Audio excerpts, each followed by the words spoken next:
questions to ask throughout a campaign with the confidence rising. I told WDF don't switch, good times are coming on even deep diving. Fan cams, reactions, watch along, still the pride of London thriving. The Eagles of South they flying. Keep your eyes on us, we ain't hiding.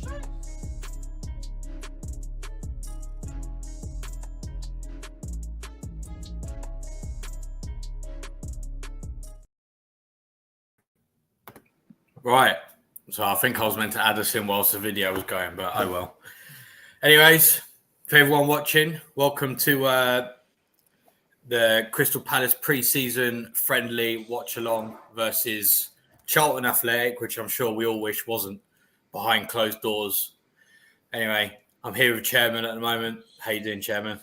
Yeah, not too bad. Yeah, looking forward to it, actually. It's going to be they haven't actually announced the teams yet, but who's going to play, God only knows, isn't it? Because the 6 people that are in the finals ain't going to play, and Mateta's not going to play, and obviously Olise's gone. So we'll wait and see, won't we? Yeah.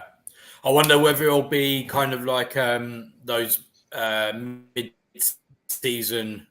Do you remember that the Bodo Glimt game where he was trying to, I think, experiment with like some of the young players in different positions and stuff. I wonder whether it's going to be a bit like that. But yeah, very, very possible. To the comments, big up day. Thanks for watching.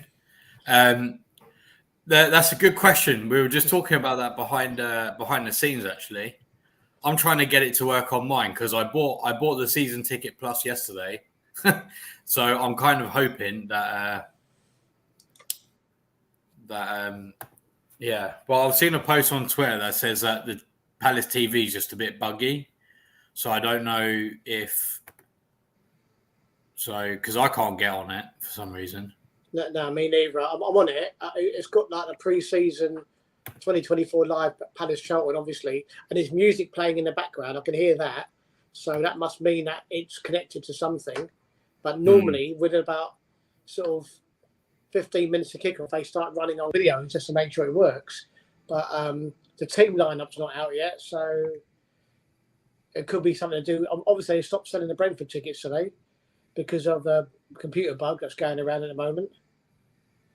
Yeah, because I'm looking on it right now, and mine's telling me you require a selected membership to access this broadcast. But I was under the impression that the season ticket plus gives you that access. It does, yeah, because Jordan's got it, and I'm on his, yeah.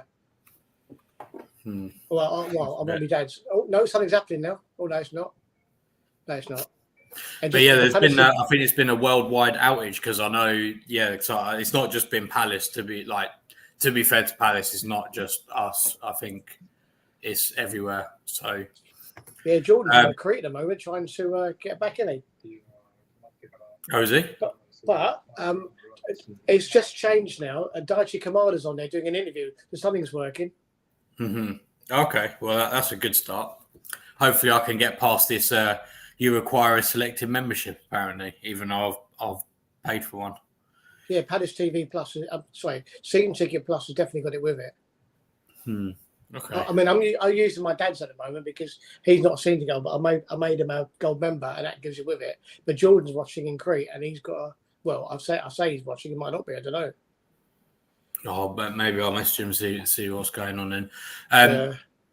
Thanks for watching, Matt. Any team news? Not as far as I know. No, there's nothing. I'm looking at it now. There's nothing on there at all. But we'll have to just wait and see what goes on, really, if it even starts, obviously, because this computer glitch is a Microsoft thing, isn't it? And yeah. Pretty much every computer has got Microsoft on there. So, yeah, I don't know. That's crazy. I mean, like, maybe it's me just being an idiot, but I didn't think like how does like an entire operating system that's already installed on millions, billions of computers, how does that then suddenly glitch? I don't know. Maybe that's a question for JC. I don't know. But well, actually, I can tell you the answers to that. Funny if I read it earlier when Sky News went down. Apparently, it was a security upgrade they did. You know, like a patch. Right. basically blew every computer out. So, Uh-huh. well, some of them, because of mine's Microsoft Office, and it's working fine. But obviously, it's something to do with the firewall or the security of that program that's knocking it out. Oh, I see. But Right. it's not like I don't think it's like a cyber attack. It's actually something that Microsoft have done themselves. So Self-sabotage. They've attacked themselves. yeah, sounds like it, doesn't it? Big up, Patrick. Parish will get his money for pre-season. You know it. Oh, yeah. Well, especially with the tour they're going to do as well. They're going to be earning some big old bucks for that. But JC's on. Jordan, actually, if you can hear us, have you actually got it? Does it work for you on your Plus? Yeah, because JC on my one, it says I bought it yesterday, my season ticket plus. And it says you require a selected membership to access his live broadcast. Well, can you get any more membership than having a season ticket plus? I don't know. No, exactly. There is. I did notice at the bottom. If you go down the screen a bit, there's are you having technical issues? There's frequently asked questions, and there's another button that says contact us as well. So maybe it's like a live chat type thing. All right, I'm going to go on that then. Just see what's going on. Cheers. But there's 22 people watching, which is great. So why is nobody at work today? So Big up, Pat. Boys are back in town. Yes, we are. And we're looking forward to a new season, depending on who we bring in. But definitely. And yeah, JC's saying security update by an American cybersecurity company. Czech is playing apparently. That's a midfield pairing that I've wanted to see for a very long time. Czech Decore and Adam Wharton. I think if them two are playing, I don't think the other team ever gets the ball, if I'm to be honest. Where the hell is the teams? Yeah, I'm looking on the Palace site at the moment where it says starting lineup and it's still blank, so I have no idea. Maybe they haven't decided yet. Well, you never know, do you? Kamada's still talking anyway, so something's going on.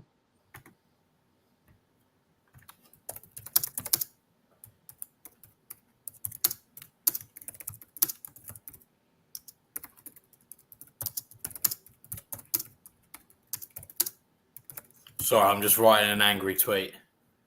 Oh, yeah. Hopefully someone can reply to me and see if... Have you tried that? If you go down the screen a bit where it says experiencing technical difficulties, read out frequent asked questions or contact us. Let's see. No, it's email. Oh, is it? Yeah.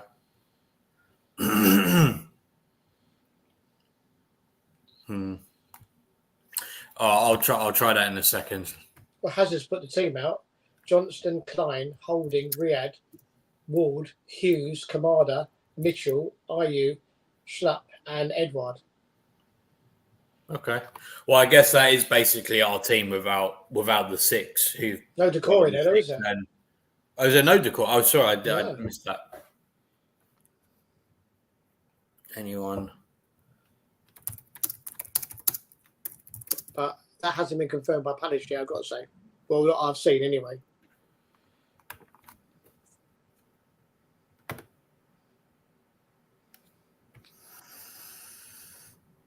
Right. JC is saying it's like a daisy chain called replication, which spread the update worldwide. But how does it do that? Like, what if I'm assuming your computer must have some sort of access to the... it does it automatically, doesn't it? Yeah, it does it automatically. Every time like a work computer, it's always on, isn't it? It's always on the internet. And Microsoft are always updating. So if they made a mistake or done something wrong, then...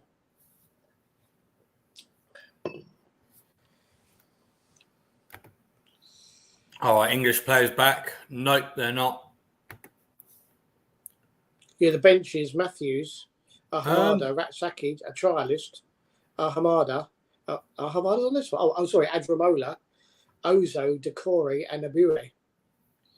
I don't know if they're ready to train yet. I would imagine they would have been given time off. I would imagine they'd have been given a couple of weeks off. No chat. What? The people that went for England and Colombia? Yeah. Yeah. No, Or they're maybe- not. We'll see them on the last friendly game. That's it. Yeah, definitely. Then there's the team. It's on Sky Sports. Decore and Kamada's in midfield. Talk about real life situations. I think Kamada played in a deeper role at Lazio last season, but I'm fairly sure he played in the forward role under Glasner when he was at Frankfurt. I must admit, I have no idea. We'll be back at half time. Can't watch YouTube and the game at the same time. Yeah, fair enough. JC. So JC, you managed to access the game. Mine's still not working for some reason, but we'll figure that out in a sec. Might have two different teams each half. Yeah, that wouldn't surprise me, to be honest. Just to experiment a little bit. There's the bench. Anderson is on holiday. Yeah, so I mean, if they got knocked out in the first knockout stage. So if he's still on holiday, then yeah. Oh, JC's here. Hello. Hello. You're just using the wrong background, mate. There we go. Much better. Oh yeah. JC, Thank right? Yeah, I'm just kicked out of my room, so I'm just sitting in the what's it called? In the lobby. The bar. The lobby. In the bar. The lobby. Have you heard anything yet about the flight home? Delayed already, so Oh, long. Who's it's it gonna. with? Was it Titan Airline or something like that? Have you tried your Stream Ticket Plus yet to see if it works? No, I'm just gonna jump out and have a watch now. So I just jumped in here to change the background. Yeah, Dan's struggling to get on it at the moment, but he's Stream Ticket Plus. All right, I'll have a look and I'll put in the group chat where I can get it or not. Okay. Oh wait, let me not end the stream. That'd be funny, wouldn't it? So let's see. Just reply to Fletcher's question. Do you know something? The new shirt, I really like it. What real spoils it is the advertising. I think it'd be a great shirt without the advertising. And a shame. I've seen kids walking about, and their shirts. And before they signed 10, you could have bought their shirt without a sponsor on it, and it looks so much better. But I like it actually. I do like it. I think the away one is. I'm not keen on the away one at all. I must be. What do you think of that, Dan? The home one I really like, actually. The away one the yellow one I think is horrible. I think it's It is awful. away. Yeah. Honestly, for me, that yellow one is probably the worst kit. Is the worst kit. And Palace actually wearing the yellow kit now.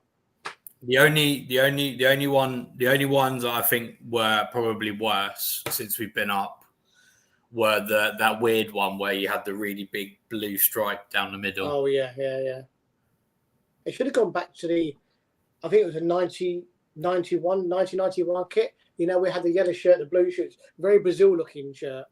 Mm-hmm.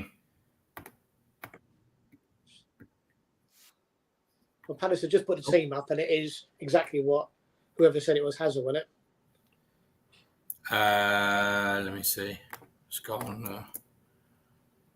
So I'm just still trying to sort this thing out. The Charlton team is Maynard, Brewer, Dunnery is Gillespie, Taylor, Ramsey, Mitchell, Small, Anderson. Oh, yeah. It's gone again. Oh yeah, there we go. You got it working now, yeah? No, someone posted a link online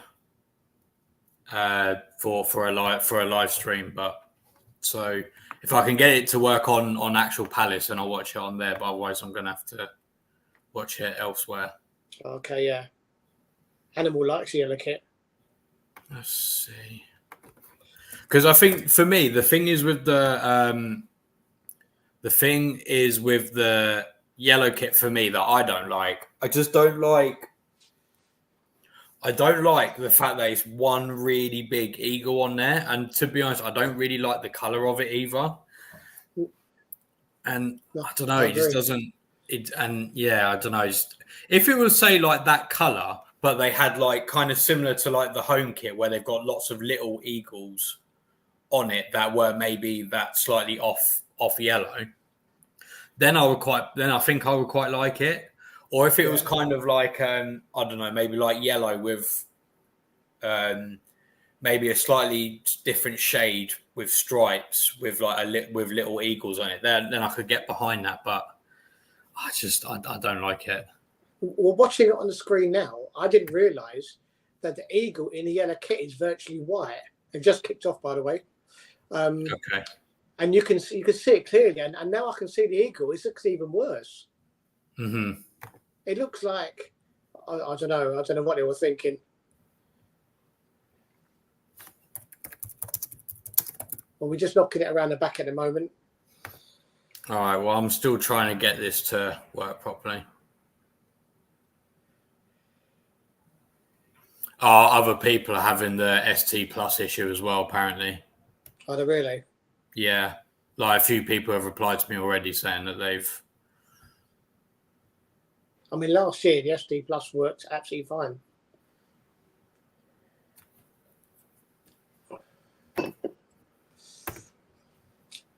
The ball's just gone out of their box. We've knocked it out for a throw in. It's a throw into Charlton on the edge of the 18-yard box. They're a big team, Charlton, I've got to say. I mean, a big, huge, big, tall team. He's offside, so yeah, nothing much is happening at the moment anyway. They're just knocking it around.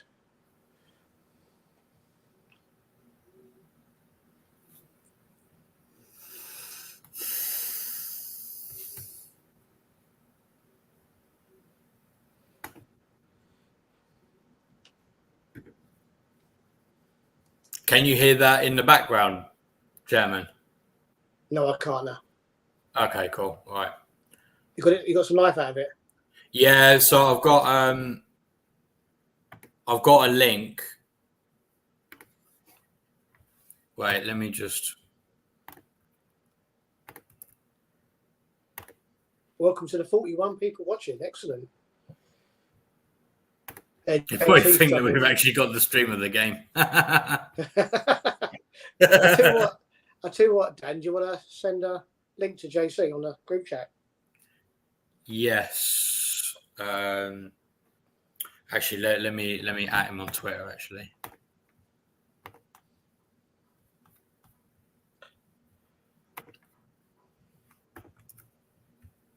Yeah, and I agree with Flat. She reckons it's too much yellow. Totally agree with that. Spiritual thinks all the kits are ugly. I wouldn't say that. I think the home kit's very nice, but yeah, it's not exactly the same as the 2022 kit, but you can see the similarities definitely.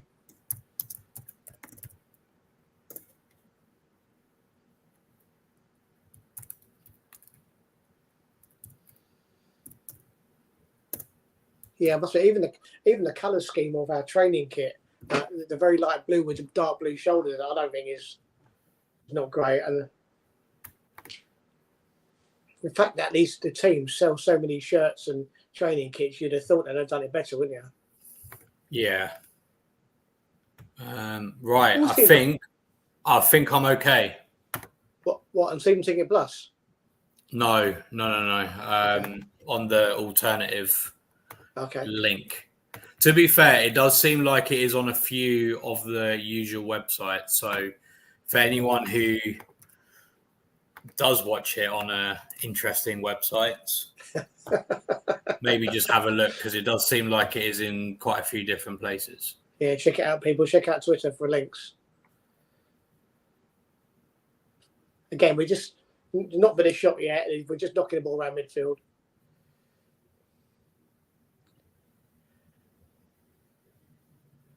Just across into the box. I used how this shot has just gone past the post. What minute are you on, Chairman? I'm on 4:06:07:08. Oh, okay, you're about 20 seconds ahead of me then. There's nothing too much, is it? No. I try not to cheer if we score. I mean, to be honest, with these, I mean, I don't know how people in the comments feel, but for me, these pre-season games, as long as we're, building fitness, that's what it's about.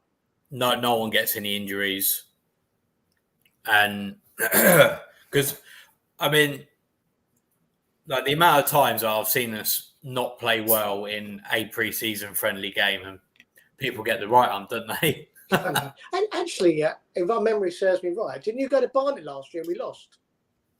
Yeah, we did. Friendly. That was the first game, wasn't it? And I'm sure, I can't remember which year it was, but we went to Barnet another year as well. And that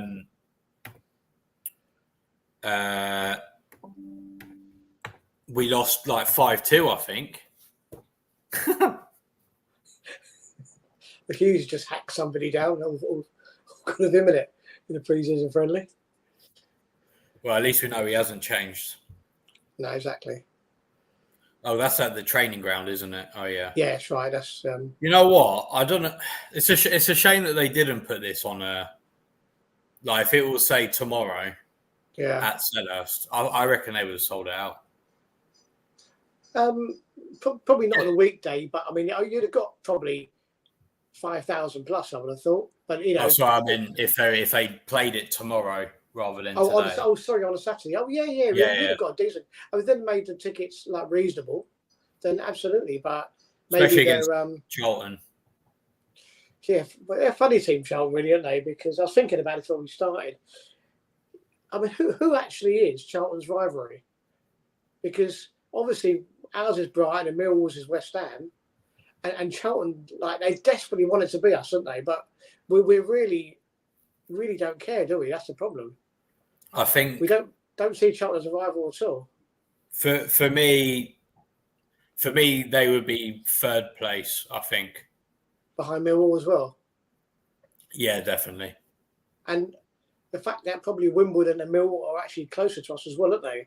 So it's not even, they're third in that's true, as well. That's true.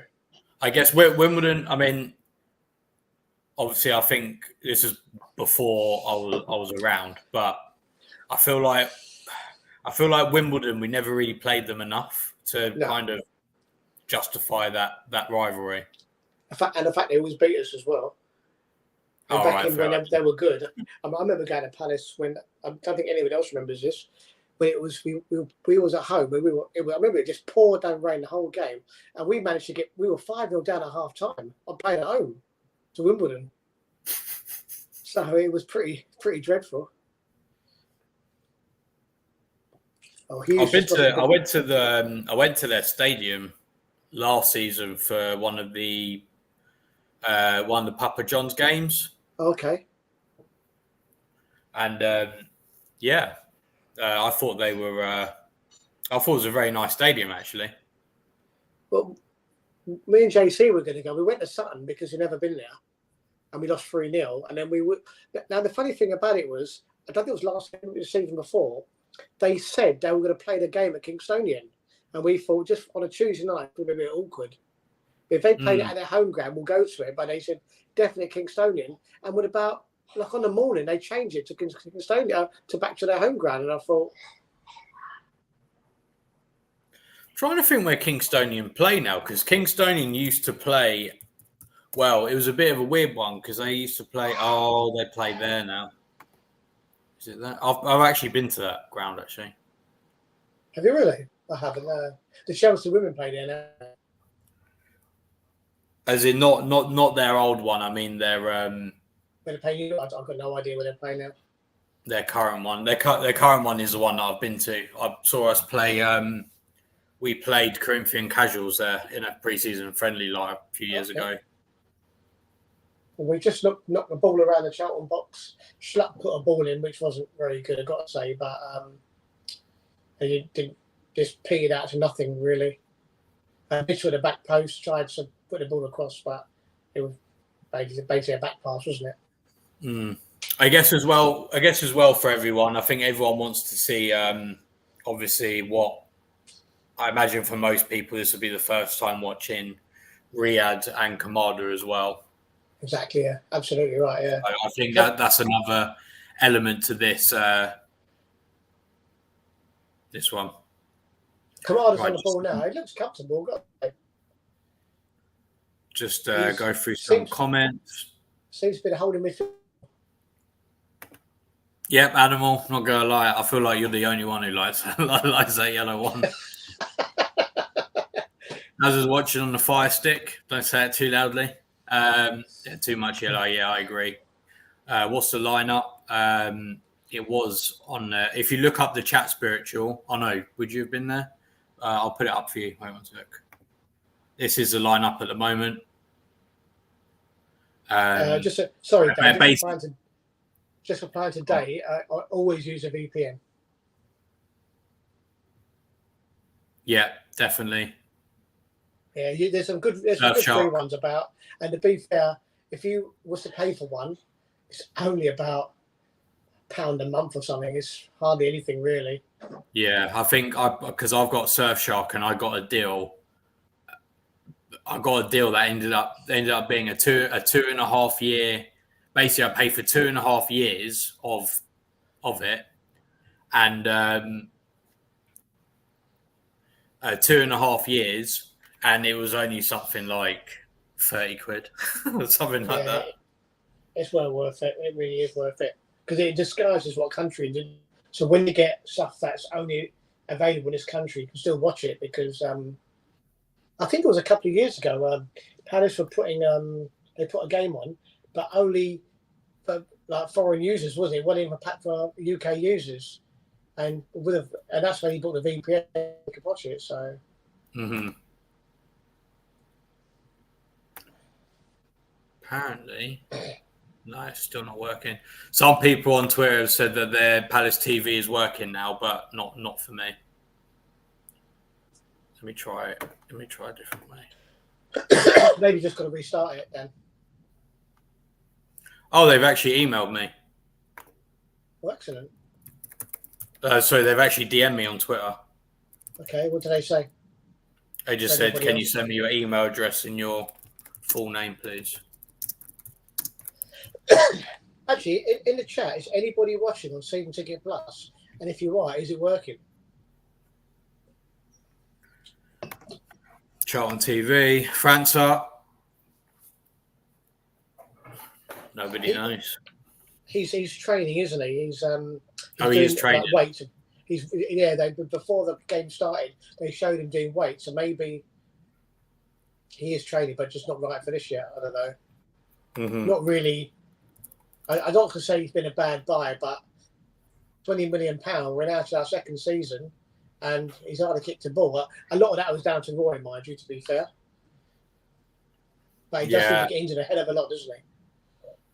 I think because I remember them saying that the injury was like some sort of. It was a weird one where I don't know. It was a bit of a weird one where it was like kind of like an underlying injury that can cause problems.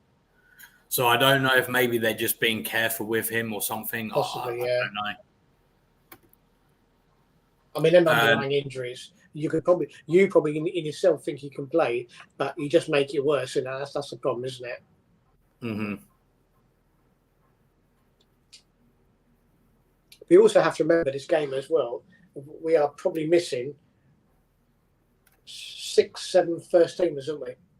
Yeah, because you got the 4 England players, 2 Colombia players, and then Anderson for Denmark. That's right, and Decore's on there, isn't it? So you're looking at 8 players there, isn't it? That would walk into this team, isn't it? And obviously we sold Olise. That was actually 9 players that would walk into this team. Oh, yeah, that's right. Yeah, so I saw today actually. Derby are looking at asking for David Ozo on loan today. Oh yeah, that's good. I think the people like I know Ratsaki. If he says that they'll sit on the bench, you might get 5-10 minutes here and there, but I think they should loan him out and give him good game time. Mm-hmm. Edwards in the box on his left foot. Shoots over the bar. Good How are we move. watching? Well, it should be on Palace TV if it's working for you. It wasn't working for me, but to be fair, Palace have actually DM'd me on Twitter, and they've asked me for my email and name to link the account. So hopefully that will start working in a minute, and I'll watch it on there instead. Otherwise, have a look on Twitter. There are a few links floating around. So obviously, if you can, though, watch it on Palace TV. Barnet Beer 6-2. Yes, they did. Just want to see some youngsters out there, players who have a point to prove. But yeah, all about fitness systems. Yeah, completely agree. Centre back, right? He's playing right wing back. He's pushed so far forwards. I think he's got a nosebleed. Was upset when we sold David White to Charlton. Yeah, that was well. I mean, it's a very Andy Johnson situation, wasn't it? I mean, but David White. I mean, Andy Johnson came to us because Birmingham thought he was surplus, and he scored like 30 goals in his, in a season for us. And David White, David White was he had Wright and Brighton in front of him, and for a time he had Collymore as well. So he just never was going to get a game, but he was actually a really good player. But there's a few strikers that we've let go. Jamie Morley went to Millwall and scored like 25 goals in one season. So I'm showing my age now, aren't I?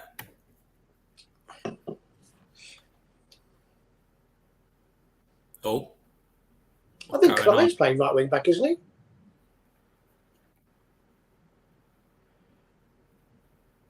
Oh, I don't know. I think maybe are they swapping? No, I think Klein's playing. I think Klein is playing centre back. Oh, okay. I mean, to be fair, I guess that centre back, that right centre back, does push up quite far. Yeah, Klein's just retreated, and Ward is one of our highest players up the pitch. He's on oxygen now. It's okay. The air's too thin up there, isn't it? Up there in the pitch, isn't it? Why is Schlupp still at the club? Nobody knows. Score a worldie, earn a contract. Can't loan him out, don't bring anyone else in. Apparently, Jay Slater is a Charlton fan. Have you seen his mum doing another, asking people to donate to that GoFundMe pass? Oh, honestly, forget. Her son's out. Imagine profiteering off your kids. I know. Debt, there's a video of her in a bar dancing, isn't it, when her son was missing, wasn't it? I don't get it. I got to say, I don't get it. I don't get it either. If son was missing, you'll be out there searching as well, wouldn't you? Well, I mean, I know. Well, he got done for taking machete out on someone. So maybe the bodily harm, wasn't it? apple doesn't fall far from the tree in that particular case. Absolutely right. Call the club shop. They fixed it in 1 minute. Yeah, I think they fixed mine too now, actually. So yeah, fair play to them. They did react well, so I'll give them credit for that. Yeah, absolutely. Right, here we go. I'm on Palace TV. You're gonna go back and see it? Okay. And what minute are you on? 17, 32, 33. 34. Yeah, you're about 15 seconds behind us. Yeah. All right, cool.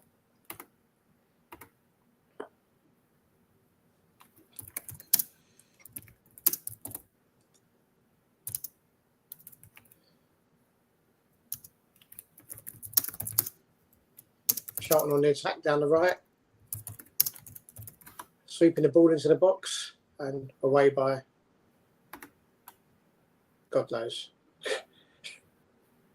I really don't like this kit.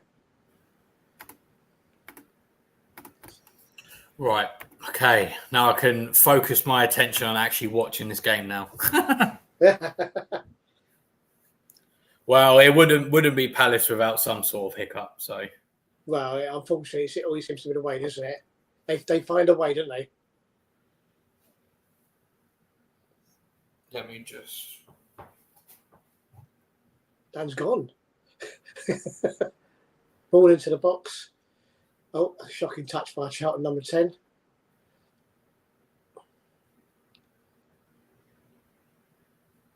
You can see why they're doing it, Charlton. They're such a big team. They're just going to lump balls in the box and try to put our defence under pressure.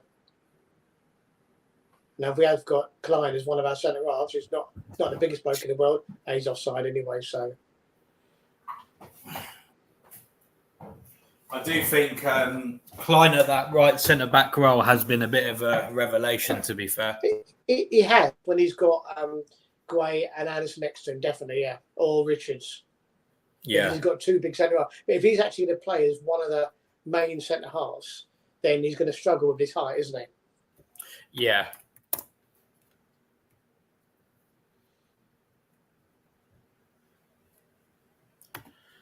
Do you think we still need a winger, even though Kamada can play Cam? I think for me personally, I still want a young winger or like young forward. And then if Eze goes, but then that will be in addition to if Eze goes, then obviously I think we would need someone to come in for Eze as well. I agree, Dan. I think unfortunately, I think Kamada has been bought to replace Eze, or the club are scared that Eze is going to go, and I think that's why he's there. Because he can play in that 10 position as well, which is where he played under Glasner for Frankfurt. So I hope Eze doesn't go. But the problem these days, when you've got release clauses and contracts, is no matter how much a club wants to keep you, you've got very little choice now. Yeah. The players got all the power now. Yeah, no, absolutely. Free kick. And also, I think for Bear Eze, I do think he is getting on a little bit. So I do think for him, he might see this window as maybe not his last chance, but certainly one of the last ones to move to a club that is playing Champions League football. But I've got a feeling that the release clause is only for a club that are in the Champions League. Yeah, same as Olise.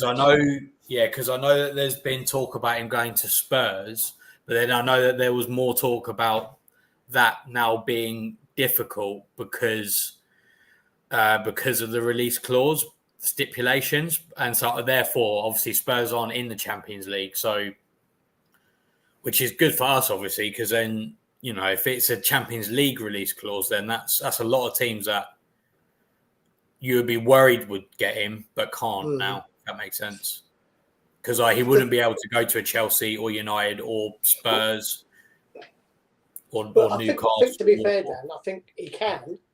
All it means is that they can't get him for 60 million. Oh, sorry. Yeah. 80 million, they'll get him. But obviously, they can't activate that. They can inquire. But then once you're unsettled a player, then that's the end of that, isn't it? And the fact that I think they've seen Olise go to Bayern Munich, and we'll probably lose Mark as well, to be honest with you. I mean, Palace are holding out for 70 million, aren't they? Just having a drinks break now. Still 0-0, 22 minutes gone. I think Mark will go. The shame of it is, that when we walked out of Sellers Park last game, you looked to thinking, saying, keep this team, a few additions, and we're pushing Europe, aren't we? But now we're looking at it and going, we could easily lose our best three players, isn't it? Comfortably. Mm-hmm. Yeah. In answer to Callum, to be fair, I do agree. I think the thing is, people say about we'll look at objectively like the price of a player, just like the flat price for a player, without considering whether they're maybe being overvalued or undervalued. And I think getting someone like Kamada, who's got that experience, who's won the Europa League, who has played under Glasner for free, and he's still 20, I think he's 27, isn't he? So he's still got a few years left in him.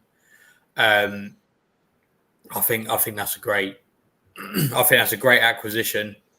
But yeah, I don't think, and also as well, I think we need depth. That's the thing. I think a lot of teams discovered last season that there's going to be, because of the way football's played now, and I think as well because of the amount of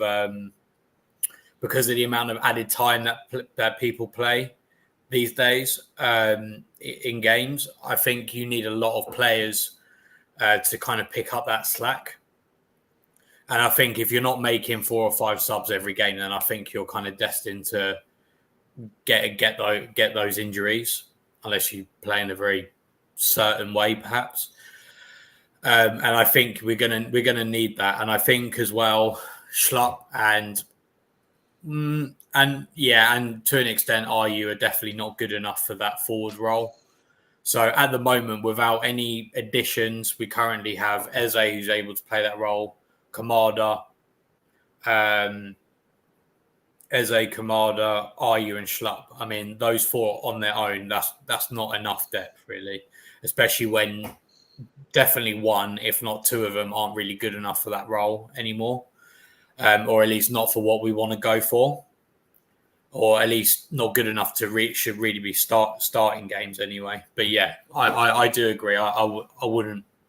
I think we're still out to get people. Totally agree with you, Dad. Totally agree with you. I think the game changed these days, isn't it? And your 5 subs are now, back 10 years ago, you had a couple of subs, very rarely use them. But now, getting subs now is a big part of the game now, isn't it? And the problem is when we make subs, it's such a downgrade in the team, isn't it?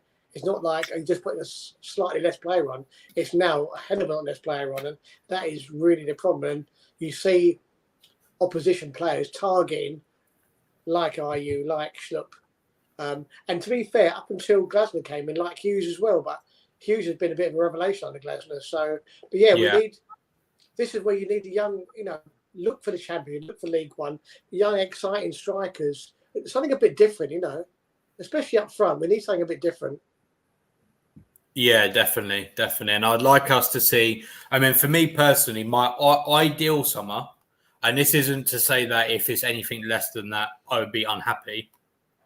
But my ideal summer would be to get, assuming no one else leaves, would be another centre-back, or someone who can cover right wing back.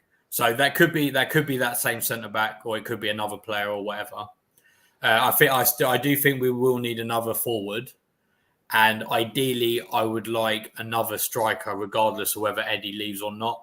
Just because I don't think Eddie really fits his system anymore. And obviously, if any of those players leave, then if like Gay or Ebbs or Lerma or whoever leaves, then obviously that would then mean another replacement. Like I said, that would for me would be ideal summer. Doesn't necessarily mean I would be unhappy with anything slightly less than that. So I agree with you. I think Eze's getting on. Yeah, he's like 26, 27. He's not. I'm not saying he's old, but like for him to then go to say like Man City or Liverpool or whatever, I think for him, he's only going to be getting potentially a few years playing at that level. Maybe, I don't know. This is his prime, isn't it? Yeah. This is prime, and I think if he was to leave now, he would still have some years of his prime. But obviously, if you're say for example, you're someone like Olise, that he's gone to Bayern Munich, he's going to have.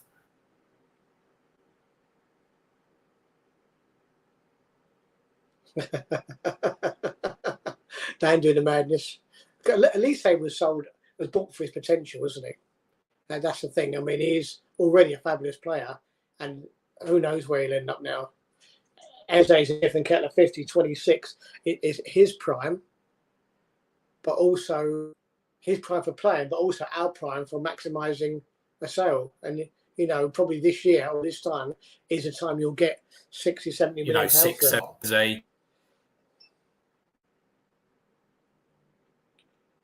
He's like Mr. Ben, isn't he? All of a sudden he's appeared. Here he is. So I got a call from the delivery guys, and Okay. delivery should be here in 15 minutes, which actually works quite well. So Yeah, half time. Yeah. But yeah, sorry, going back to what I was saying, yeah, and then like I think Eze, like he'll have, you know, he's 26. I think he'll be 27 during next season. So he's only got probably 3-4 years at the top, maybe, before kind of coming out of his prime. Thing is, though, it's prime for both of us, isn't it? It's prime for him playing, and it's prime for us selling him, isn't it? Because probably now, a year later, now all of a sudden, 60, 70 million becomes 40, 50, then becomes like Zaha, isn't it? You know, Yeah. At the end of it, we was right to keep him because we kept him too long, and we just wouldn't have got. I know that people say that he wasn't worth 50 million, but he was easily worth 50 million to us. Yeah. So, and that's the problem, isn't it? Age starts to catch up against you. And as we saw in the last year with Zaha, he had 3 decent injuries as well, didn't he? Mm-hmm. Yeah, no, he did. He did. We've played okay. Charlton fan. Oh, the enemy behind enemy lines. I think you've played all right, actually, to be fair. What do you guys think? How do you think your season's going to go? Obviously, I know last season was maybe a little bit disappointing. And I know your owners are a bit... I don't know if you've still got the same ones, but I know they're not the best owners in the world. How do you think your season's going to go? Thanks for tuning in, by the way. Appreciate it. Thoughts, once again, having a player, same national team. Don't really care. Well, I mean, at the end of I think... That is one of the things about the Palace-Brighton rivalry, in my opinion, is that it is a bit of a weird one in the sense of, like, apart from Brighton's stint being absolutely terrible in the 90s, I do think since we've kind of been rivals, it does seem like we've been relatively evenly matched. So like I say, apart from their stint in the 90s where they were terrible in like the early 2000s, Like now, for example, like we get to the Premier League, they've got into the Premier League. They're looking, they finished top half. We're looking to finish top half. So I think that's kind of inevitable, really. I like how Holding's playing. Yeah, I think he's having a good game, actually. I think if he can be decent, maybe he's that centre back that we would need. Seen a huge rise in injuries, and I do genuinely believe that that's because of the added time. Because the ball, they did a study on it, and the ball was in play about 65 minutes of every game, and then since they then changed the rule, theoretically it should be about 90 in play, and I mean. That's another, about a third of a game nearly players are playing. And that's why I said, if you're not using 4 or 5 of your subs, it's probably not a good idea. Need a ball carrier to place Olise. Yeah, I agree. I think I don't know if Sule's gone to Leicester, but I know there was talk about it. Nusa as well is a very good player. Do worry a little bit about that injury situation, but We'll see. Houdini.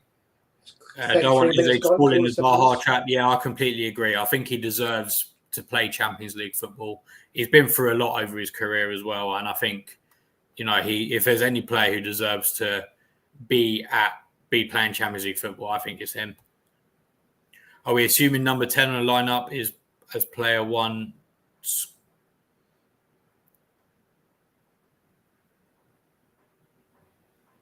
Is that the player on the player on the bench? Was it? Is that who? Well, we have got a trialist on the bench. I'm guessing that probably is Sessegnon. Yeah, I think for a trialist to be playing for the first team pre-season is extremely rare. So, I reckon that must be Sessegnon. And thanks for tuning in, Jack, as well. Thank you. Charlton fan here. What's the score? It's currently 0-0. It's just a very typical pre-season game, to be honest. Not huge amounts in it. No one's not really had any chance. Like they do clearly look like they've come back from holiday and they're just trying to build their fitness. Yeah, bang on. That is done. No tackles. Yeah, I don't. Has either keeper made a save here? I don't think so. No, I don't think so. Uh, Oh yeah. I see. Yeah, sorry, Jack. I see what you mean by player one now. Yeah. I've just scrolled down on the website. Oh, so Adamarola's on the bench. Tell you what, I wouldn't mind seeing Adamarola at left wing back. Actually, that's the point. Who is left wing back? Mitchell. Oh, is Mitchell? Oh yeah, no, he didn't. Yeah. Oh yeah, for some reason I had in my head that he went to the Euros, but I know he didn't. Should have done.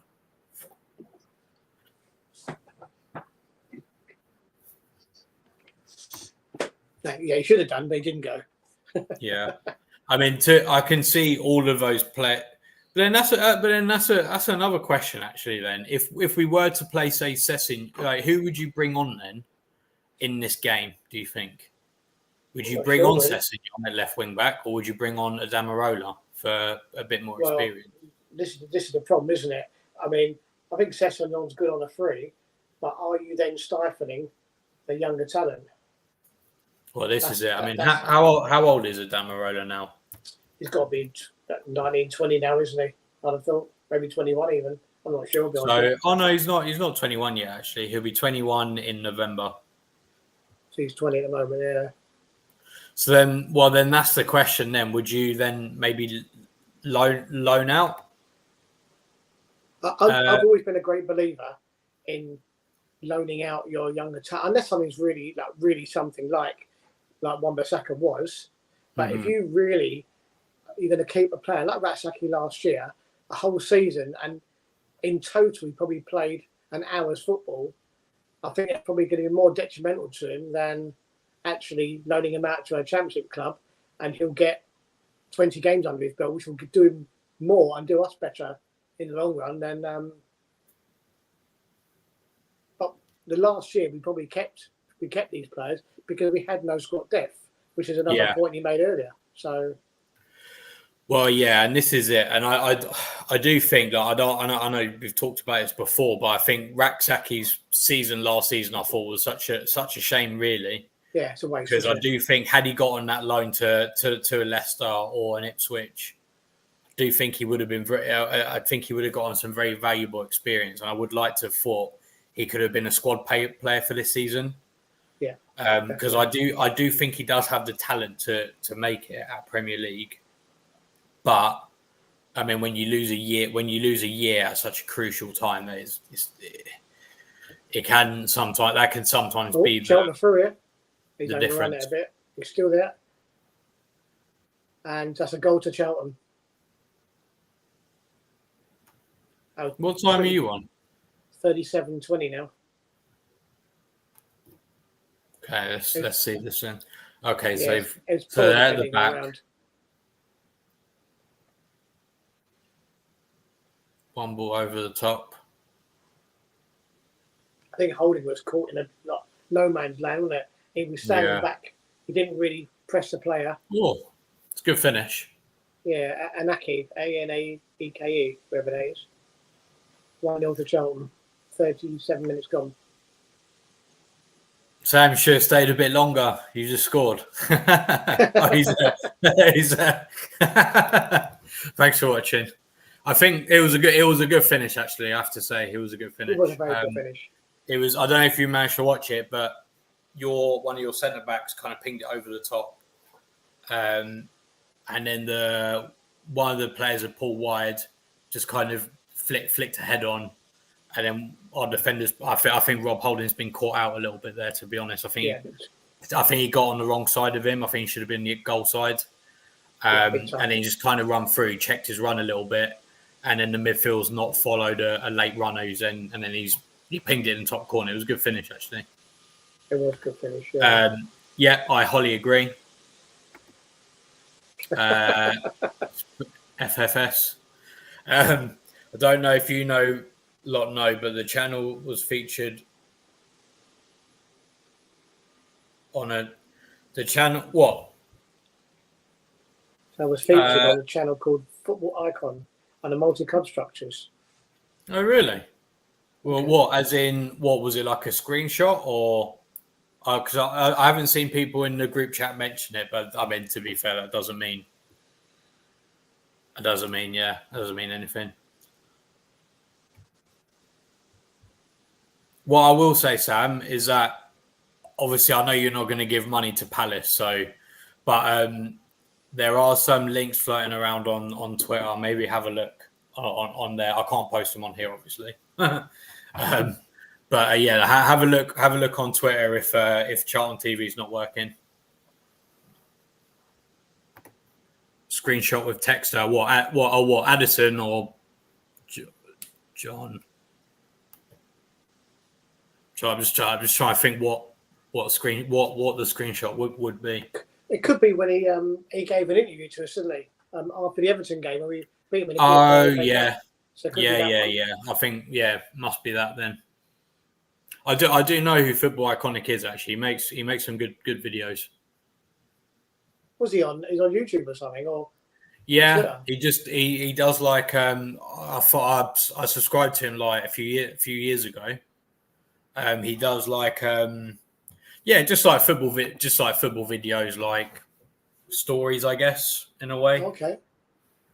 And like about issues in football. As Pat says, the old multi-clubs scheme seems to be taken off, doesn't it? All the big clubs are doing it now, aren't they? Mm-hmm. And to be fair, Brighton, when before they sold all their players, they pretty much did the same thing. They bought these players 2-3 years ago and then put them into Belgium, like Matoma, like the couple that's gone to Chelsea. It's not like they just turned up out of nowhere. So they have been scouting South America for a long time. Hmm. Yeah. It's a good idea, but for the club to make money, it's a great idea. But for the supporter, the model is that you're always selling your best player at their peak. So they need to find more players again. I think my opinion of it is that I think Textor went too far with buying Leon and or Palace. Yeah. I think if he had kept it to Molenbeek, Botafogo, and then one of Palace or Leon, then I think it would have made sense. But I think, because I agree, like in that sense, it has kind of been a bit sort of like, well, who is kind of like the top dog in that sense? Like who does get? Because to be honest, like it can kind of work in the sense of like, I think the level of play you would need to win, say, the Belgian league and even the Brazilian league is different to what it would be in, say, the Premier League or Ligue 1. So I can kind of see how it would work in that sense. And like the values of like money are like completely different as well. So like, for example, let's say Botafogo sold a player to us for £15 million. Well, to Botafogo, that is a lot of money. But to us, obviously, then that, depending on the player, like that's a decent bargain. So I can kind of see how both teams would benefit in that sense. But then, like you said, who kind of ends up being the top dog? Who do you think will replace Olise? Who do I think will, or who do I want? Will, I don't know actually. Maybe it will be Nusa. And to be honest, I actually wouldn't mind Nusa. I know there was that potential issue with injuries, but he is a very highly rated player. I haven't done an in-depth scout thread on him, which scout threads I will be starting. I don't know whether it'll be this weekend, depending on how much time I get to do it. But it'll definitely be at least Monday the 5th. So I'll try. Oh no, sorry, the 29th. Sorry. So I'll try to do one for next Monday, but if not, it will be the Monday after. But we will see. We will see. Sorry, Dan. What about? There's a lot of talk about that Marcus Edwards, and the talk is we've offered money, and they said it's not enough. So the fact that we've offered money suggests that we're interested in the guy from. He's in Portugal somewhere, isn't he? Yeah, he's at Sporting Lisbon. I think it's another case of because I think Sporting Lisbon wanted about 30 million euros or or the equivalent of 30 million pounds. I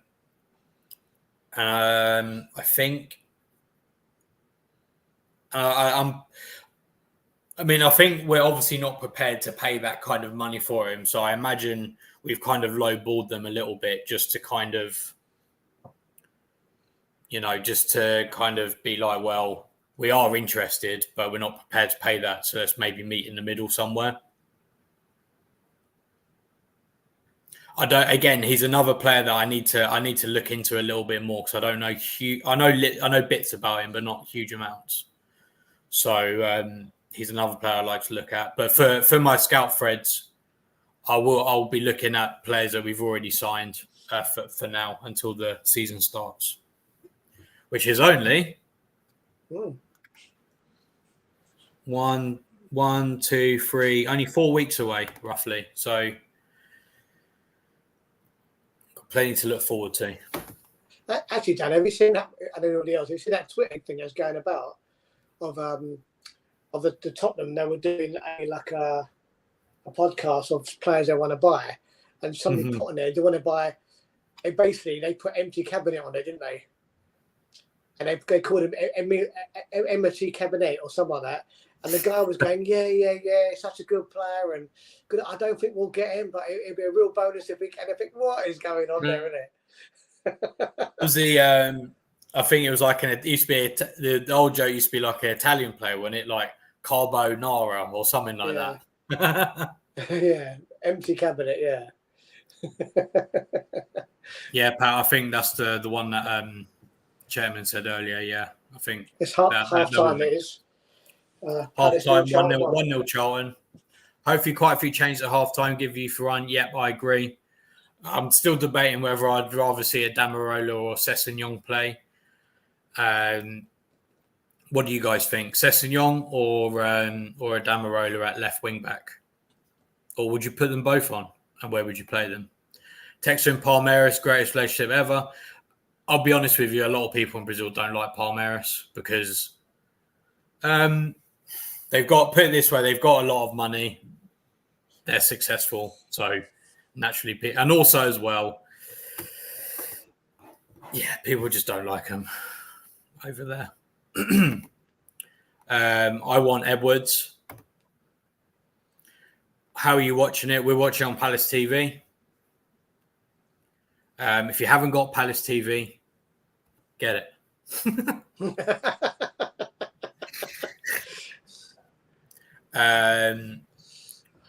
Welcome, Nordine. Thanks for watching. Riyad looks comfortable. Yeah, I thought he's looked quite good, actually. And I thought even for their goal, I do think he did cover Holding quite well, actually, which was good to see.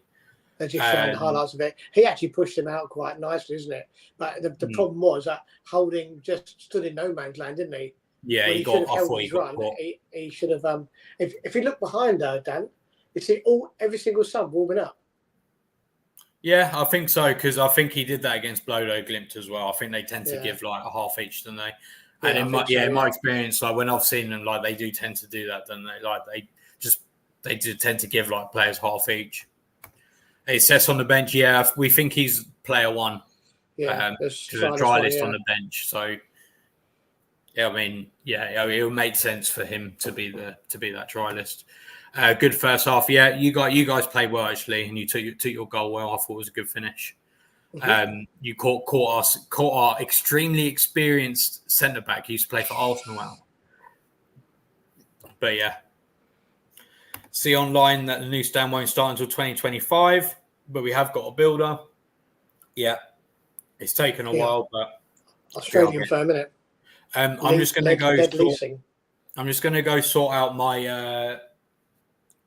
I've got a delivery coming in a minute, and I need to just sort some things out so I can get it in. So I'll be back in a minute. No worries. And I can't put the chat on there, but I'll read it out anyway. But yeah, it's been a friendly first half, isn't it? With the keepers not really doing enough, and obviously there's an unwritten rule about virtually no tackling. But Charlton took the goal very well. I mean, Palace have knocked the ball around okay, I suppose, without creating anything at all. But yeah, I'm trying to be. I see Patrick's comment about sorry, holding is all for you. I'm just trying to be kind because it's his first game, but he looks like a fish out of water, doesn't he? I don't know. Obviously, when the club know better than we do, when we had injuries at the back and he moved Klein into back, and we were asking why is he not playing holding? Well, I think we're seeing the answer now. He just positionally, I don't know. You know, when you're running back towards goal and they're attacking, you don't just aimlessly run back. You have to track the striker's back, which is basically what he didn't do. The guy just basically kept 10 feet behind him. And of course, when they pulled it back to him, he had a free shot. But I suppose, what's a £1 million player this year? It's a nothing player, isn't it? But yeah, I agree with JC as well. Holding is, okay, fair enough. But he is, yeah, definitely. But he was not the future anyway. And I think we only bought him because we needed squad depth, and under Roy, we really wasn't doing an awful lot. And I just think we got him in because he was cheap. I don't think it was ever a time when we was actually going to play him as such. But Kamada looks comfortable on the ball. I don't see Ward as the wing back at all. I don't think he's just. I think he's probably too old for him. He hasn't. I think he needs a bit of pace, and he needs to have a little bit on the ball as well. There's no point running aimlessly up front and then having to pass back again. You've got to be able to cross, and you've got to be able to beat a man, isn't it? I'm not saying do it all the time, but that's the idea of a wing back, isn't it? And I think that's where Mitchell struggles a little bit as well. But fair play to Mitchell. I think he's improved dramatically under Glasner, and the last probably 5 or 10 games, we were thinking, well, we need a left back, but he has improved, and I think it is a great tragedy he never went to the Euros with England. I think he'd have given them much better balance, the way, especially the way they played, definitely. So, yeah, JC saying, looking forward to seeing Decore and Eze. I think it'd be great to see Decore back on the field. It's going to take time for him to get back to what he was, but he definitely knitted our midfield together, didn't he? And Aloma came in, done a brilliant job, but Decoria and Walton together will be a very strong midfield, and it gives you options up front as well, isn't it? A good holding midfield player and a progressive passer.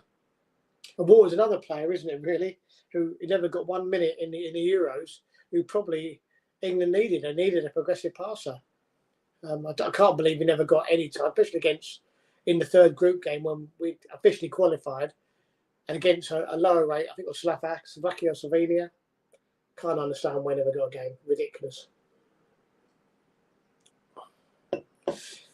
Lewis saying, where is França? It's a good question, actually. Palace TV at half-time are showing the gym, and he's there, but he's not even on the bench. So I don't know what's going on there. I really don't. He just seems to have this, I think it was a back injury, actually, this sort of injury that doesn't ever seem to want to go away. So, and, as a supporter, we want to see him on the field. We want to see what he can do. But under Roy, when he was fit, he never got a chance. And then Glasner came in and he sort of got this injury that just keeps him out, and no one's seen him again. So, I don't know. Don't know what's going on with him.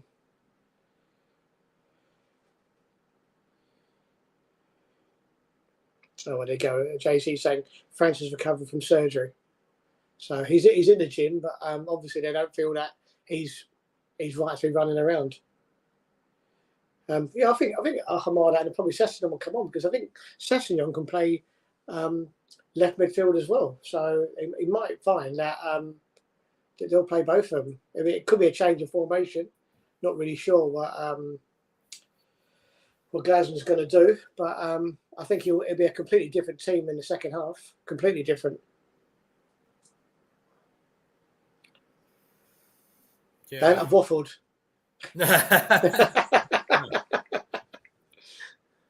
No, we were just talking about what were you saying? No, we're just talking about Francino. Where is he? Well, obviously, JC said he's had surgery, so obviously he's recovering from that. But he's had a very, I would say, a stop-start to his Palace career, but it's more like a stop to his Palace career. But when he has come on, one game that springs to mind was Man City away, when he actually did come on and change the game a bit for us, didn't he? Yeah. But I think it's been disappointing. Yeah, I mean, he's definitely got potential. I mean, I know. Yeah, he's definitely got potential. Like he showed a lot of potential at Flamengo. He did play for the Brazilian youth teams a few times, and he was very highly regarded at Flamengo as well. Which, considering they also had Vinicius Junior come through their academy, I think is quite telling, and I do think he's got the right. I do think he's got the right mindset as well. So I think if he does have any rough edges, I think he will work hard to try and knock them off. And I do think Dougie is very good at finding players who are not only good players with good potential, but are actually like good people who actually want to try and better themselves. So, yeah, I think once he's back from injury, I do hope that Glasner will pay him. He'll be playing in a position that's comfortable for him, and he can just develop. I mean, he is still only, I think he's 20, so he's still got obviously a lot of development still left. So, oh, definitely. I remember during that, the documentary thing that Amazon made about Palace, and Friedman was on there, and he was saying that when they scout a player now, it's just being a good player is not enough anymore now. And they look at your temperament and your personality and things like that. Whether you fit in with the bunch, whether you're going to be like a disruptive influence, that it's all part of it now. So, and I think that's the right thing to do, because the thing is, you could. I'm not gonna send any direct shots at anyone, but you could be like a certain club that just seems to buy half the world, half the kids. Actually, there's a couple of clubs I could be finest actually, which is good. You could be a club that just seems to try and take young talents and develop them. Some make it, some don't. Whereas I think we take those players and we've got a very good success rate of actually developing them. Like, I mean, for me personally, I don't know about you, Neil, but for me personally, the only player who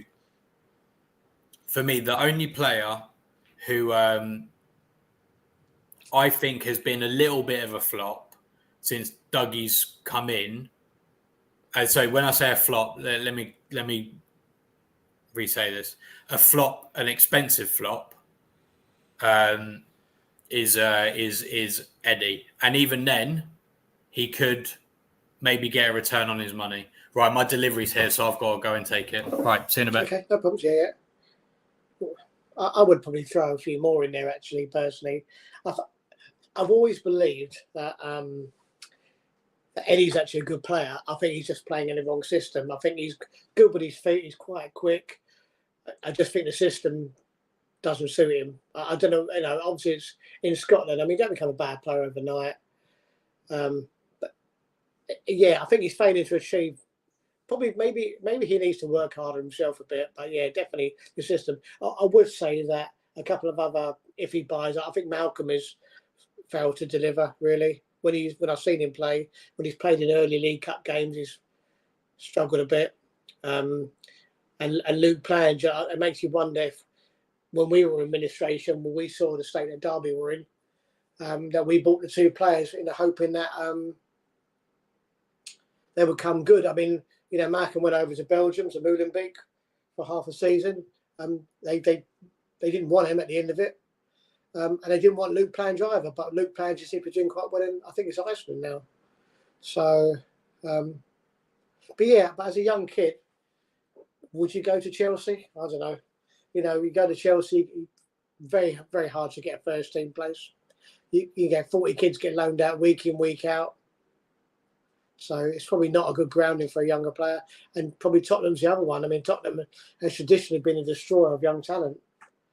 So, but he's Palace, I suppose. You come to Palace and, you know, people can see the likes of Aaron and the younger players coming through, and Ratsaki and David Ozo, you know, on the bench. So there is a chance that if you're good enough, you'll get game time. And that has to be the end goal for any young player. There's no point going to a club like Chelsea or Man City and disappear for 3 years, don't play any game, and then you just get a low move after that. So, yeah, it's going to be very, very hard. I don't know. I really want to see France do well. I think we all do. You know, he looks like a good kid, doesn't he? He looks like he's got what it takes. He just needs to show it on the pitch, but he also needs a manager to give him game time, which Roy really didn't want to do, did he? Really didn't want to do it. But Roy traditionally didn't want to give youth team players game time anyway, so the players are ambling back onto the pitch again. Charlton are back on the pitch. I haven't seen the Palace players yet. So obviously when they come out, I'll tell you what's going on for anyone who's not watching. But I'm guessing it'll be from 9-10 man change, definitely. But let's see what goes on. Let's hope we can. We're not really playing with the intensity we have done under Glasner. But it's the first game. It's just about fitness. It means nothing really, nothing at all. I know Paddy's played in a Bournemouth behind a closed doors game last Tuesday, and all Paddy's keeps saying was it was a workout. They haven't actually given the score of the game, so I'm guessing we probably lost that game as well. So, but I can't really see the score unless anyone else knows what it is.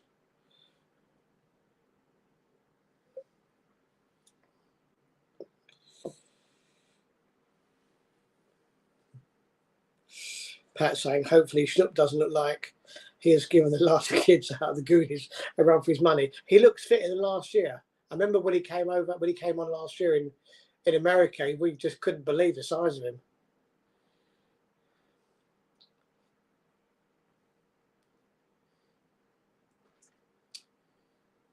But I'm guessing number 10 is probably the Charlie, who looks definitely like Sessignon, so he is definitely walking out on the pitch. Hughes has come back out again. And so is Edward.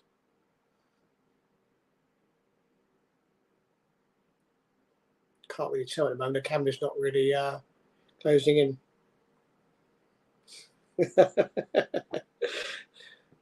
Yeah, good point, Jack.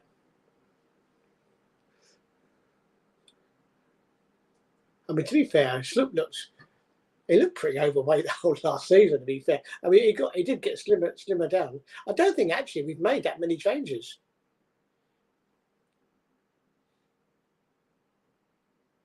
Yeah, I don't think we have. If I can see Kamada there, Ayu's back out there, Eddie's back out there. Hughes is there. The belly's there.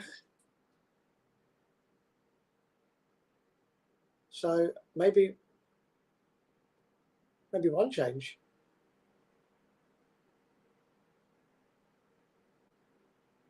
Second half's on the way. Still wearing the awful yellow kit.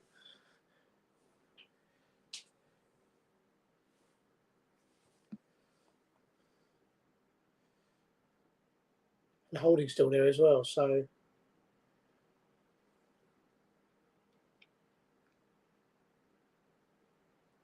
maybe it's going to be a 60-minute match change in.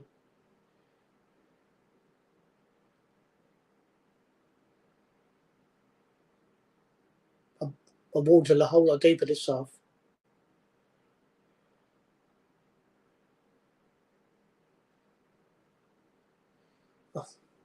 We won the ball in midfield, played it long, straight out of play.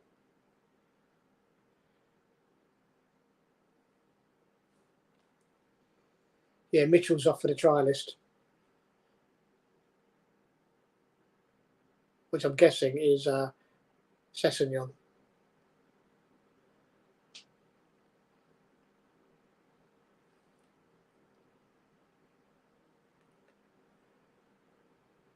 Yeah, strange actually. You'd have thought they played made a whole team change, but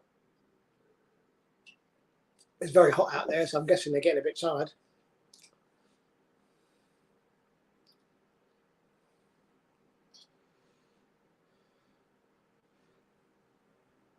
But for all Palace's possession, we have absolutely created nothing.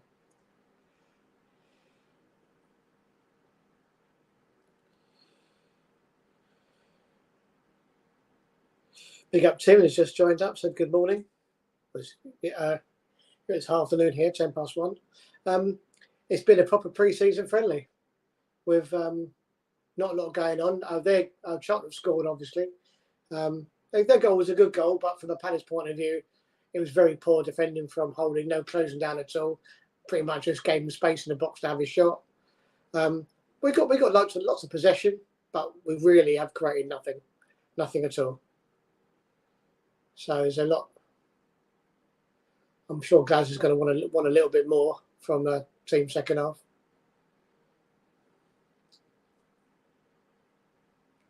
But apart from that, no.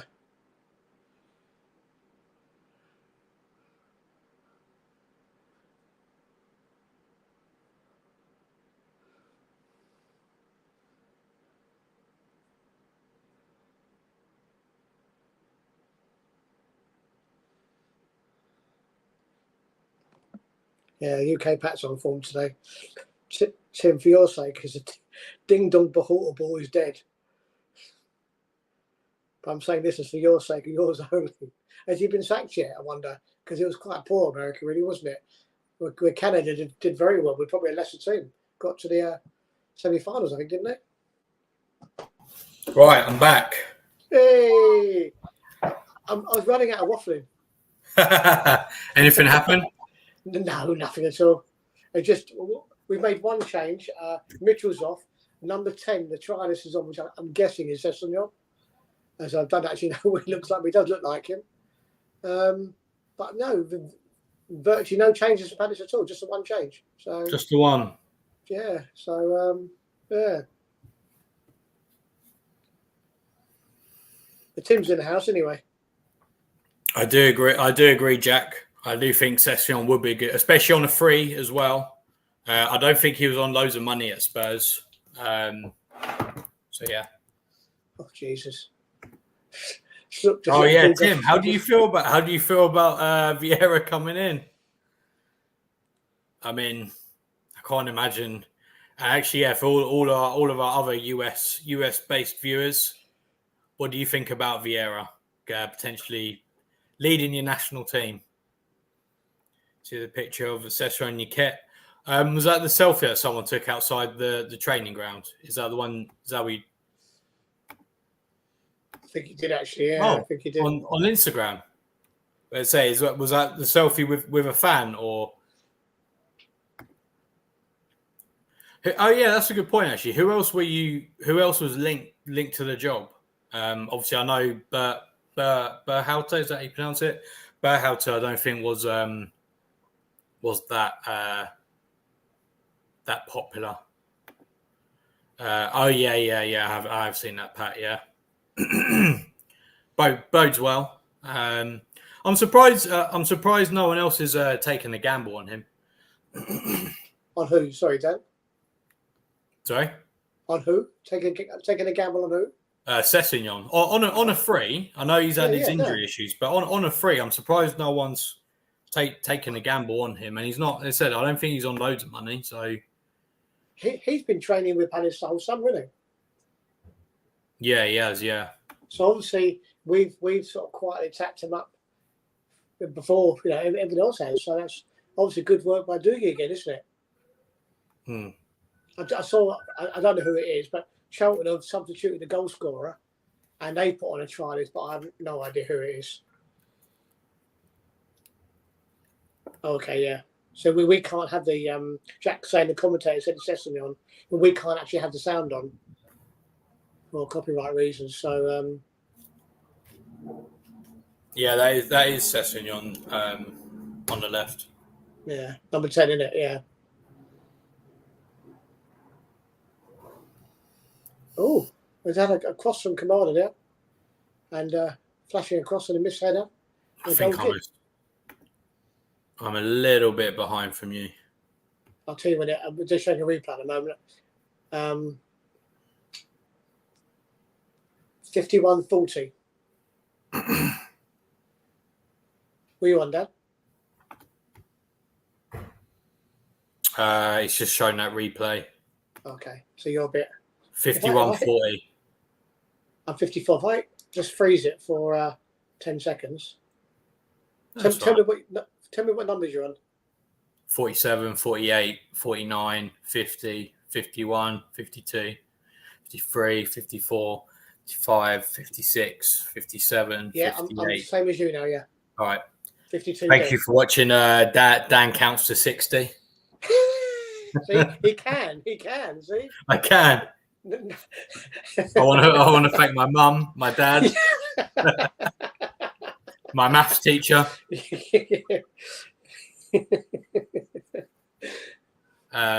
Yeah.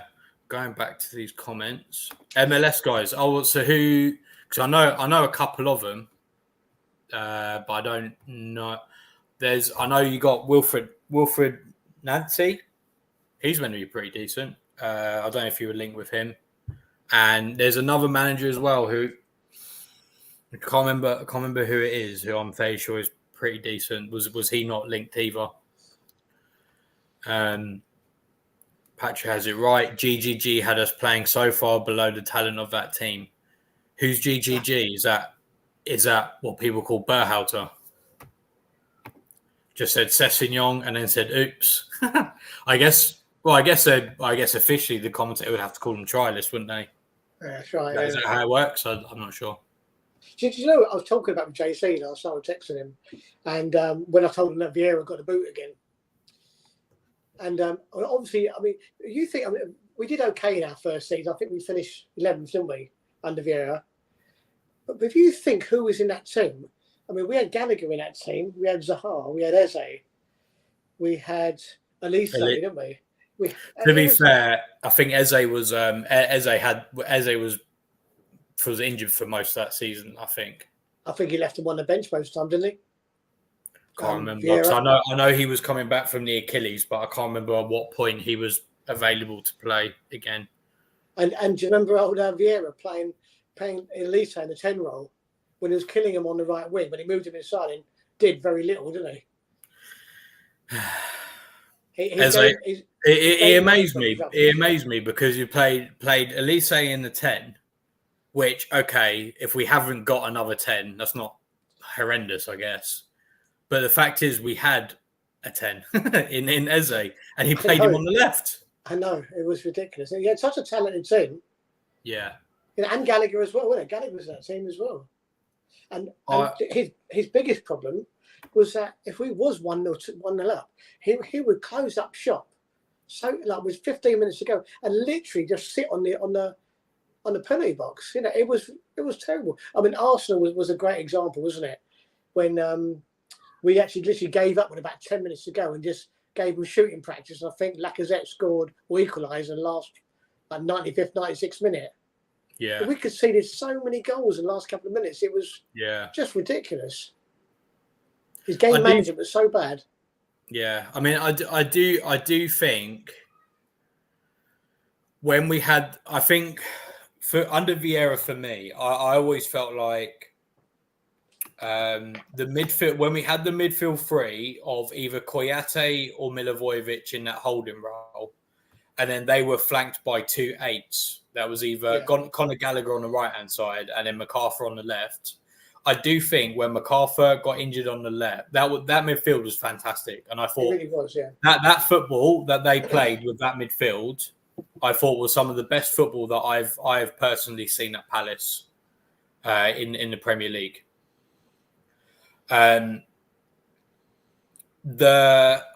But then as soon as MacArthur got injured and Gallagher started having to start playing as like a 10, I do think it started to come a bit undone a little bit. I think we were still decent for the rest of that season, and I thought we were unlucky to finish as low as 11th. I think we deserved a top half finish that season. But Yeah, definitely. I think sort of once that midfield kind of fell apart, then it all just slowly kind of come undone. And then I think in the second season, I think, in my opinion, we just needed basically a younger James MacArthur to kind of play on that side, bring Conor Gallagher in, and we'd have had and then Sheikh Doucouré, who would have been an upgrade on Koyate, and I think that would have been a brilliant midfield. But I do think Vieira was sold short by the board. And then I think that kind of one thing kind of led to another. And then he started messing around with players' positions. And then, he started playing Olise in 10, Eze on the left. And then we didn't have any shots on target for 3 games. And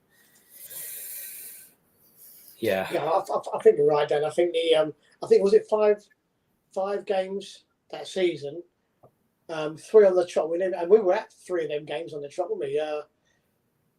I think it was Forest, Leicester, and Villa, wasn't it? Yeah. And with 1 game at home. I can't remember which one that was, guys. Yeah.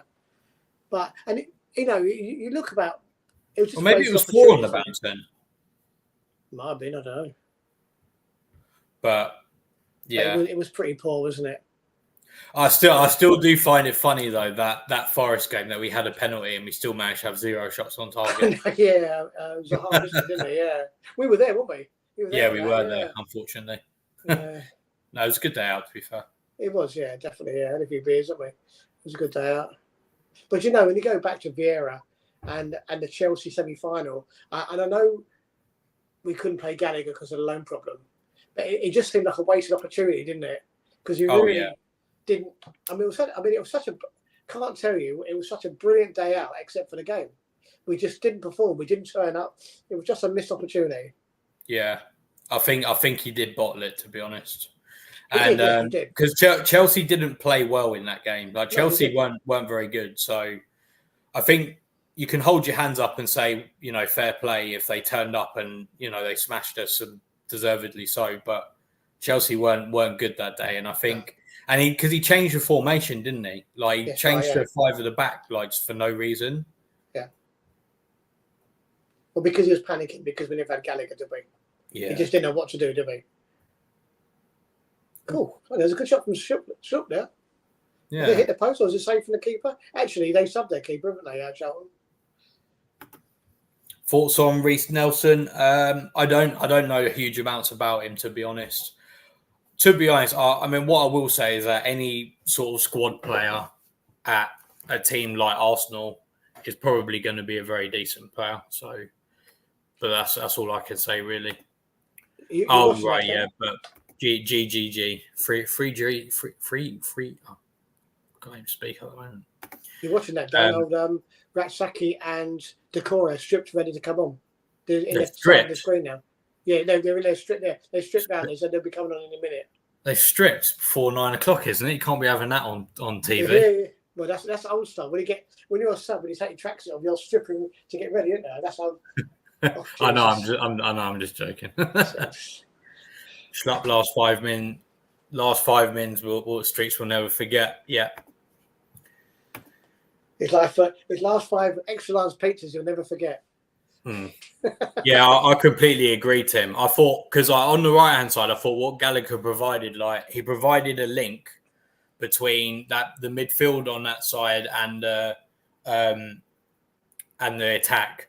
Funnily enough, if you actually look at Gallagher's stats that season, he actually made the most crosses of any of our players that season. Like he just used to provide that overload on that right hand side. And I thought Maka was basically the same player, but just on the left hand side. And I thought that balance made it so that we could either go down the right or the left. And obviously, when he got injured, then that was game over, really. So Charlton have just changed everybody, haven't they? Literally, I think Palace are doing the same thing now. Literally everybody. Ozo's come on, Vatsaki's come on, Decore's come on, Schlupp's gone off. Seen that? Oh, mine's actually just frozen a little bit. I know it's fine now. Oh yeah, there you go. But you're right, Dan. They're doing that. More Eagles from Nordine. I mean, that Vieira midfield of Maka, Luca, and Gallagher was sensational, wasn't it? It really was. Mm-hmm. Shout out, Byron. I always class Vieira in the same bracket as Southgate. Good man management and got the celebrity pull factor, but no clue tactic. Yeah, I agree. To be honest, bang on that, isn't it? Actually, yeah, I think that's very spot on. Yeah. Yeah, I think that's a very good analogy to make. And thank you for your comments on the Tact Eagles, by the way. I always see them and I always appreciate them. So thank you for that. But yeah, I think, and also as well, like the thing is with Vieira, like he's now been to what? 1, 2, 3 jobs. 1, 2, 3 jobs, and it's all kind of ended in the same way for him. Oh no, so he's had 4 jobs. Apologies, 4 jobs. Obviously at New York City, he did all right and then he moved to Nice. And Nice he did pretty well actually, but then I think towards the end I think all the Nice fans kind of hated him. I presume for the same reason, and obviously did well first season with us. Wills came off second season. Then he's gone to Strasbourg, and a very similar thing has happened by the seams of it. And bearing in mind, like he's got access to a lot of very decent players because they're basically Chelsea's feeder club at the moment. So they've got access to some very good players, but whether he doesn't want them or they don't send them there for whatever reason, I don't know. But Mr. Corey, yeah, we've definitely missed him. I think he's a fantastic player, and I do genuinely think if him and Wharton stay fit for the season, that midfield, I don't think there's going to be many games where we're going to get bossed in midfield, to put it that way, because they just keep the ball so well, and they're both very they do their defensive work very well as well. Also, what I'm pleased for with Decore as well is that when Decore was at Lens, he did have he played in a 2-man midfield, so seeing him again in a 2-man midfield again, I think we're going to see an improvement on him, which is going to be very impressive considering he was already really, really good. Things, Dan, it's a license, isn't it? Wharton and Decore give Eze a license to play in the 10. Worry, he hasn't got to worry about having to get back and defend, is he? Because he's got 2 good sort of defending midfielders behind him, and he'll get decent passes from Wharton, won't he? Yeah. Decore's no bad passer either, though, is he? To be fair, no, he's not. And I mean, I remember.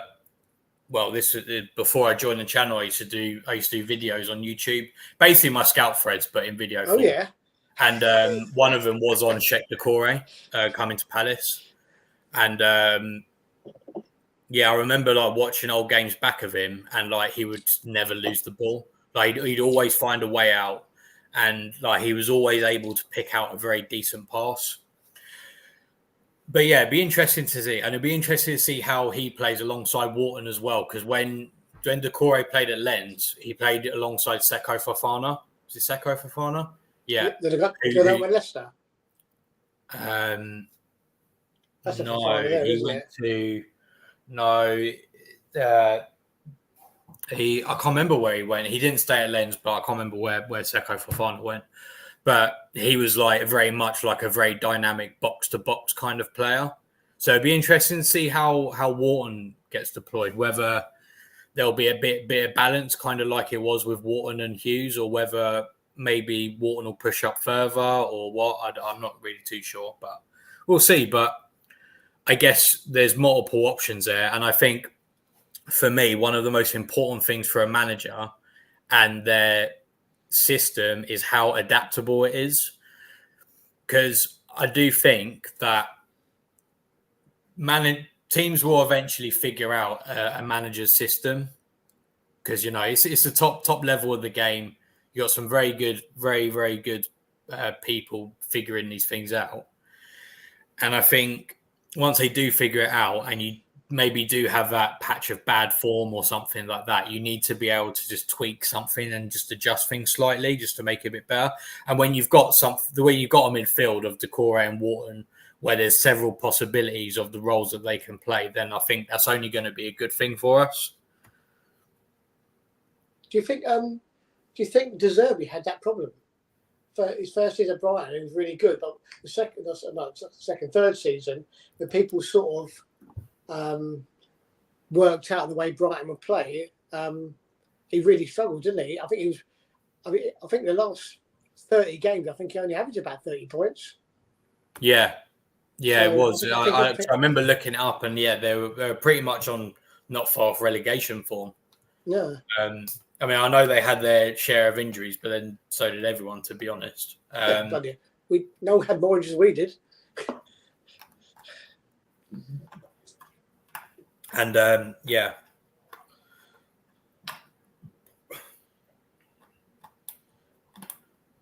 But and that's the thing, and I think that's why managers like, for example, Pep. Like if you watch a Pep Guardiola side when he first joined the Premier League, or the first couple of seasons of when he joined the Premier League to now, they play completely different. They're not the same at all. No. And I think that's why someone like him has been so good for so long.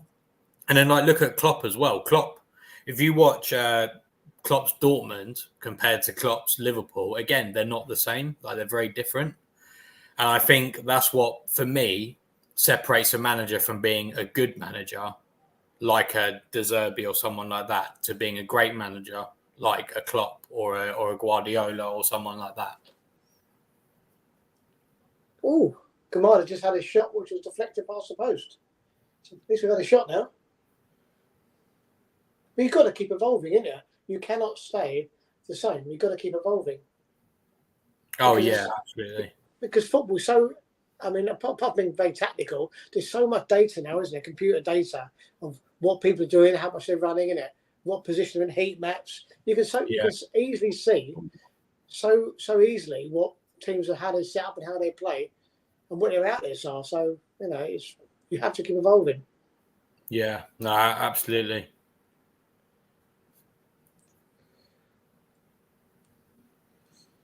I've got to say, some of our crossing in the box has been absolutely appalling.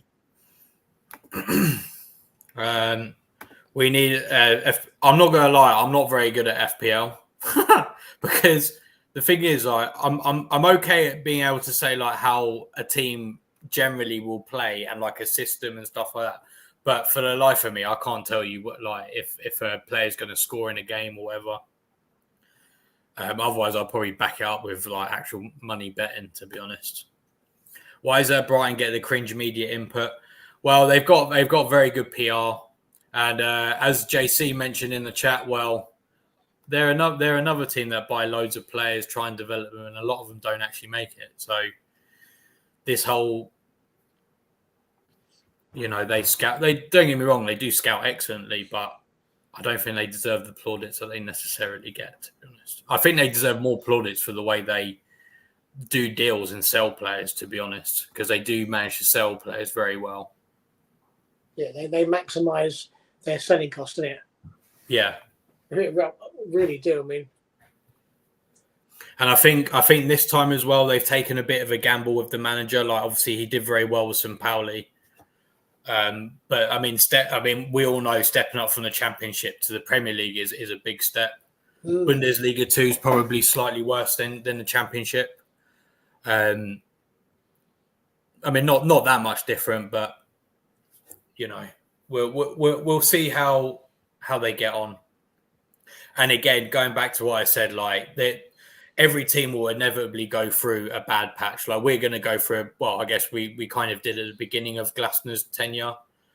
And I'm sure we'll go through a bad patch at some point in the season, is how the manager reacts to it. So, and obviously I know with Brighton as well, obviously we don't know these things, but was he necessarily their first choice? we don't know that, but on the surface, it doesn't seem to be. Have you noticed that since the substitutions, the intensity in Palace's players really stepped up? Without charging around the field trying to get the ball back. Maybe they feel like they've got something a bit more to prove, these players. Possibly, yeah. Tim, honestly feel bad for him. He's not had much time. It doesn't seem like his ideas have taken hold where he's improved teams. I do feel sorry for him as well. To be fair to him, I've always liked Vieira. I've always felt like he's a very likable person. And to be honest with you, I'm actually a bit gutted that it didn't work out because, like I said, he is a very likable person, and I did really want it to happen. There was a lot of talk of player unrest at the end as well, wasn't there? I think the players they didn't like the training regime. I mean, didn't Macca go up and tell Parrish that the training was terrible? Yeah, I heard that as well. There was some problems at the end. Yeah, because that was Athletic hardcore about it, wasn't it? Oh, sorry, Pat. Sorry, Tim. Pat, the Brighton propaganda is already starting here in the States. He's from here. Is he actually a US citizen? Because I know he moved back to Germany when he was really young. So is he actually is it a green card? Is it? Does he have one of those? Is he? I'm not sure how it works. As long as we're the protagonists, we're always the protagonists. I read that Glasner is willing to give Uma a chance this pre-season. Feels exciting to me. Any thoughts? Yeah, I mean, I know he played him at like left wing back for against Bodo Glimt. I mean, I'm all for it. I mean, all of us. Is that a Bue coming on? I think all of us like seeing young talent coming through. And obviously playing well. So I'm happy with that. And honestly, in all the games I've seen him, he's probably been the youth player that's impressed me the most. Like I said, against Bodo Glimt, he impressed me. And even in the International Cup final, I distinctly remember him being one of the better players in that as well. He was head and shoulders above Ratsaki, wasn't he? Yeah. And I think Franco Uma's only, I don't think he's that old either. I think let's have a look. Yeah, he's still 19. He turns 20 in January. So, yeah. And I mean, I'll be happy to see that, definitely. Having a water break on my one. Yeah, as Ozo got bigger, he looks big. I mean, to be fair, he is 18, so he could very well have. Who else loving all the Japanese attention we're getting in the comments? CPFC, yeah, absolutely. And I think, I think from a purely commercial point of view, it's obviously good for us. The Japanese fans seem to be very, very loyal to any team that one of their international stars plays for. Obviously, we saw that with at Brighton with Matoma. And now we're seeing that at Palace with Kamada, and yeah, I mean, I'm all for it, and I think it's great, and obviously, it's good to grow the fan base, get people involved in this roller coaster that we call Crystal Palace. Good morning, Zil, and thank you for tuning in from Orlando, Florida. He's a citizen. Okay, yeah, fair enough. Yeah, I think Vieira played for New York before he managed it, didn't he? So he must have been out there quite a few years. Who? Oh, Charlton just hit the post. Patrick Vieira. Oh, fair. I think we're talking about Brighton's manager, Hertzler. I don't know much about him, to be honest, yeah. Brighton's manager, Boyd Houston. Okay, fair enough. Big ups, you guys. Did you see Kofi Baumer's header for Motherwell against Edinburgh City? He's been a decent signing for Motherwell. So calm on the ball. Yeah, I hope he does well. And I know we signed these players to. Okay. Oh, So for some reason, my stream just buffers, but then I can like fast forward it to the actual time. You're back to 70, 75, 51, 52. Yeah, I'm on 60, 76 now. Yeah. Oh, okay. Anyway, sorry, going back to Kofi Bell, I know we try and sign players to obviously bring them into the first team, but I do think even if we are bringing players and we're selling them for modest fees to, say, even like Championship, League One, League Two, I think that's still a decent return for us. And at worst, we're breaking even on the wages and the fees. So. And then also, if we then kind of combine that like we have done with Jack with O'Brien, I know. Jake O'Brien. I know. Obviously, we'd like to have kept him, perhaps, but my opinion is, I think the situation was a very difficult one to navigate, and I think having a decent sell-on percentage, which I think is 15%. On a £1 million transfer, if he's going, if the rumours were correct and he would go to, say, a West Ham for 40 million, we're still couping about £6 million in total for a player who never played who I don't even think ever played a single senior minute, not even in a cup for us. So I think that's okay. Yeah, and if we can replicate that with just a few players, then. That's not a bad little revenue stream for us to have.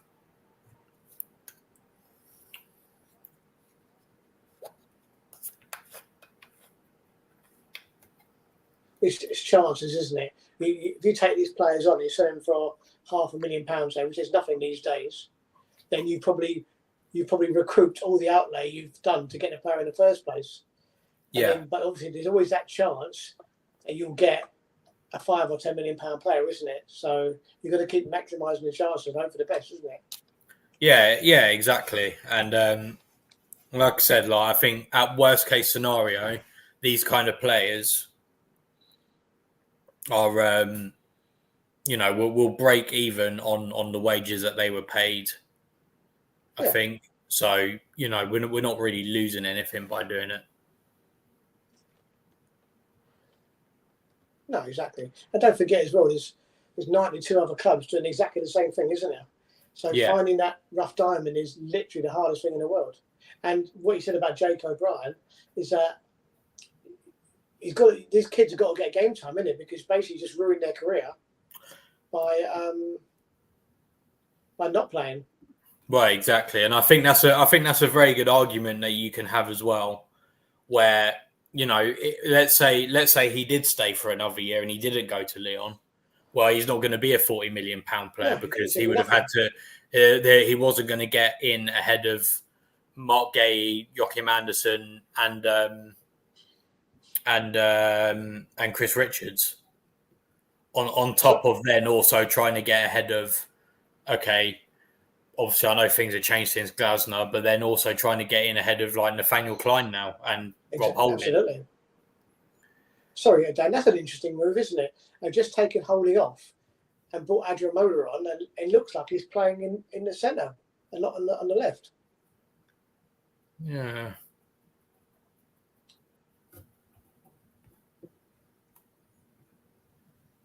Oh, he's gone back over to the left now. It looks like they were two left backs. Actually, no. Sessegnon's playing much further forward now. Oh, is he in the forward roles? Because to be fair, Sessegnon did play when he was at Fulham. He did play, but pretty much as a winger. So that'd be interesting. I think we've gone to a back four now, with Sessegnon playing like a winger role. Yeah, could be actually. Is Kamada still on the pitch?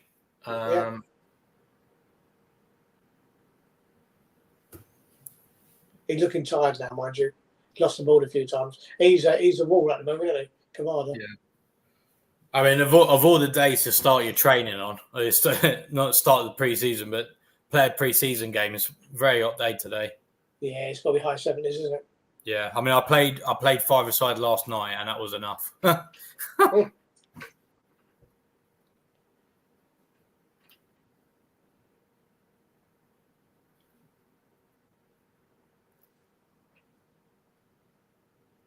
answering Tim's question. Apparently, França had surgery, which he's recovering from. What kind of surgery it was, I have no idea. So he's obviously. I did find it funny that he went and proposed to his missus in Paris, didn't he? I didn't know that. And then he got towards the end of last season, and then the injury that kept him out was a groin injury. Hey, you stalking him? No, it was on Twitter. So people posted on Twitter. It was it was end of last season.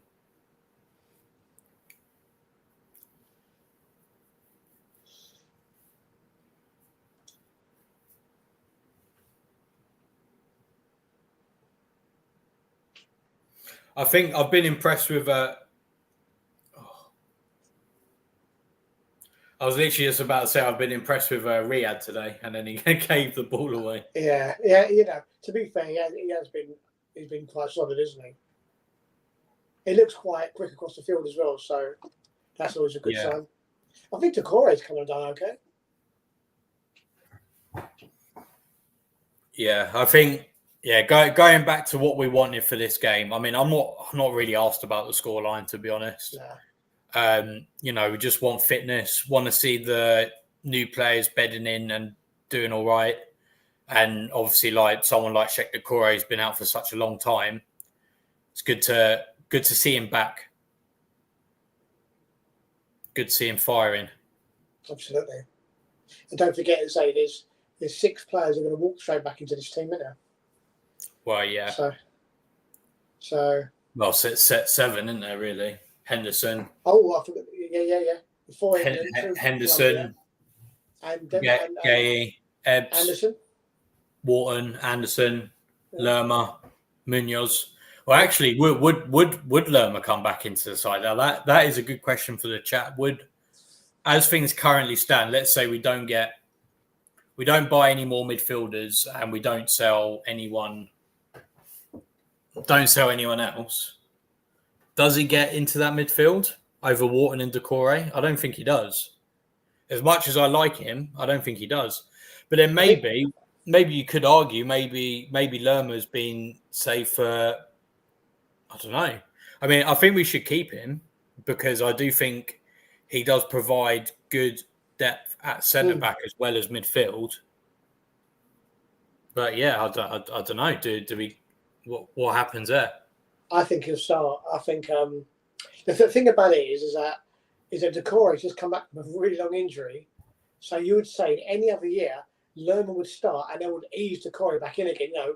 Like give him 20 minutes, half an hour, half a game, before starting him. But Lerma has just played the whole Copa America, really. So I don't know really, because he'll by the time he comes back, it's going to be, and he needs a break as well, doesn't it? He's not going to have much get at pre-season, so maybe Decore will start. It'll be interesting to see because I guess the good thing with Decore, obviously, he started training the end of last season. He did. I think, to be fair, I think he only didn't play. I think if Roy was still in charge, I think he would have played at the end of last season. Very possible. But I don't. I think Cluster didn't play him because he was just like, well. Sorry, what pass was that? He just turned and kicked it straight out of play about 50 yards away. I agree. I think it'll be. I would have said if it wasn't for that Lerma's away, Lerma would have come straight back in again. But the fact that he's going to have virtually no preseason, same as Munoz actually. Yeah. It'd be interesting to see. I think we played Nantes at home, didn't we, in the last pre-season game, innit? Yeah, Nantes. I'm guessing. Yeah. That's the game where they'll all play. That will be, I'm guessing, the first team. I didn't know Prince Andrew could fill the whole 11. Yeah, exactly, yeah. That's Philip Schofield's adopted team, isn't it? Nonsense. Prince Andrew in goal. Yeah. Philip Schofield up front. We'll get done for copyright, won't we? It's not that.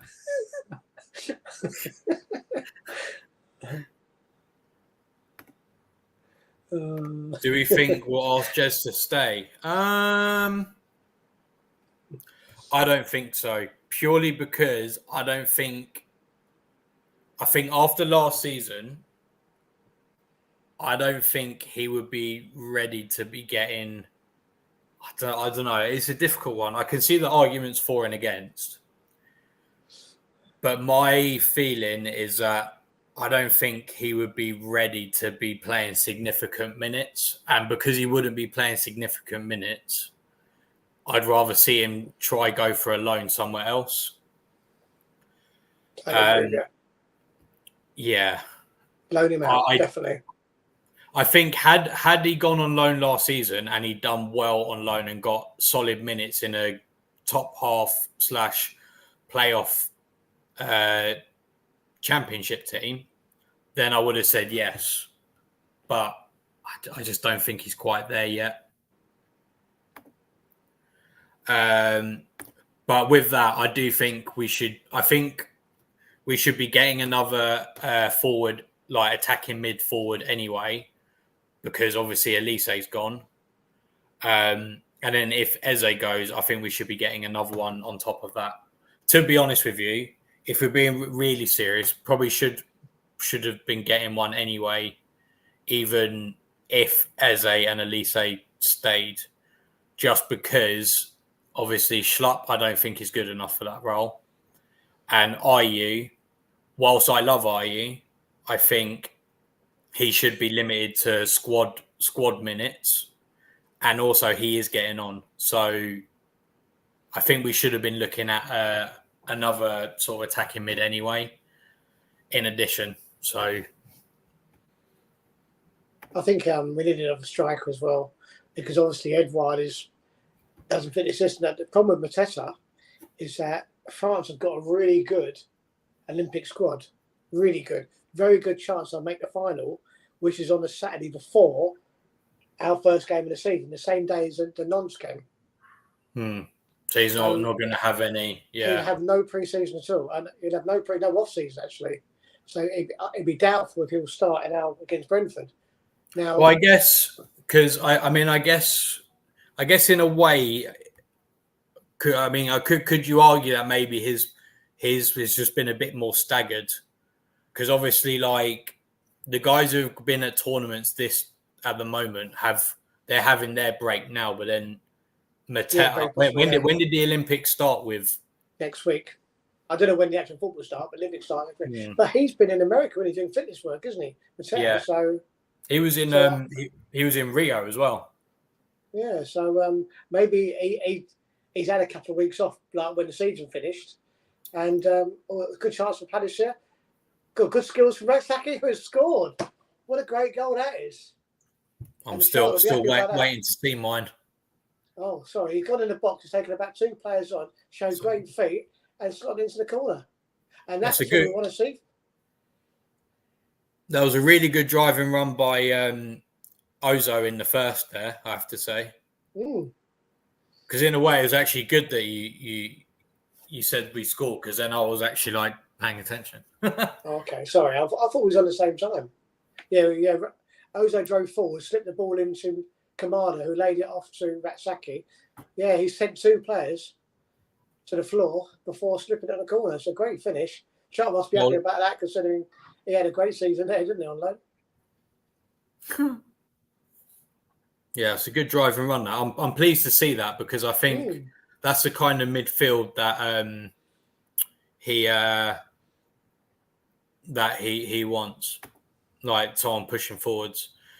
Sorry, Tim, I didn't answer this. Yeah, they've been brilliant. I watched a few of their games whilst I was over in Brazil, and yeah, they were very decent, very decent. They deservedly got to the final. I didn't watch the final, but they did. Us rejecting Southampton for Jez is clearly just tactical stability. I don't know how. Obviously, none of us know how much they're offering. I mean, to be honest with you, like if they're going to offer like 20 odd million, then I don't know how you can say no to that. But I think anything less than sort of maybe 7 or 8, I think you've got to be sort of saying nah. That's The he's still thing, got Dan, is that he's still got if potential. So if we loan Ratsaki out for a season to say Southampton or Derby or something like that, Leicester, and he has a good season, all it's going to do is improve his value, isn't it? So Palace won't lose out. Well, yeah, exactly, and I do think, and that's full time. If Southampton are looking around and they're happy to take on a young player, I do sometimes think, well, maybe you got to pay attention to that because they are good with their scouting. So Southampton have got a brilliant academy. You think of some of the players that come out of their academy and they're looking at Jez, they see something in him. Definitely. Yeah. They've got a brilliant academy. And I think if they're snooping around wanting him on a permanent, I think that's a good sign. Where's França? Colin, he had a surgery not long ago, so I don't know what for. I don't know what he was related to, but hopefully he'll be back soon. I think he's training, so yeah. Brilliant, getting Jez. Yeah, fantastic goal. Great drive by Ozo, so fair play to both of them. Seems to making that decision himself. Yeah, I heard that. Yeah, I think he does actually want to stay with us. I think he wants to go on loan, but stay. Well done, Raksaki. Did he hit the ball with his wrong foot? I think he did, didn't he? I think he chopped him with right left foot goal, and he scored his right. Do you think Munoz will get his goal this season? Yeah, I think he's scoring at some point this season. Well, I hope so because I'm going to put him in my FPL team. So, love that ball forward from Ozo too. Yeah, as I said, I think Ozo could have gotten more minutes under Glasner, but I think Glasner wants a very specific type of midfielder. I don't think Ozo was quite that, and I think that's why he tried to put Ozo, play him as one of the centre backs against Bournemouth and also in the friendly against Bodo Glimt. And I think him driving forward and playing that nice weighted pass into Raksaki, I think, is only going to do him some good favours. Good favours. Great finish by Jez. Yep, I agree. Thanks, boys, for the feed. No, thank you, Jack. Hope to see you again soon in the comments. And yeah, off to bed. Oh, it's 10 to 11 in Australia. Well, have a good sleep, mate, and we'll see you soon. Thanks for tuning in. Thanks for tuning in, Matthew. Glad you enjoyed it. See you soon. See you in the comments soon. Who's your favourite player of all time? Bloody hell. I'm going to be honest. Mine's not a Crystal Palace player. My favourite player of all time, mainly because this was my idol when I grew up, was Ronaldinho. Was it really? Yeah, it was. I must admit, when I was a kid, even as a Palace fan, I really loved Charlie Jules. He was like my idol, But growing up, favourite Palace player of all time, there's been some brilliant players, but I just don't know how you can look past Ian Wright.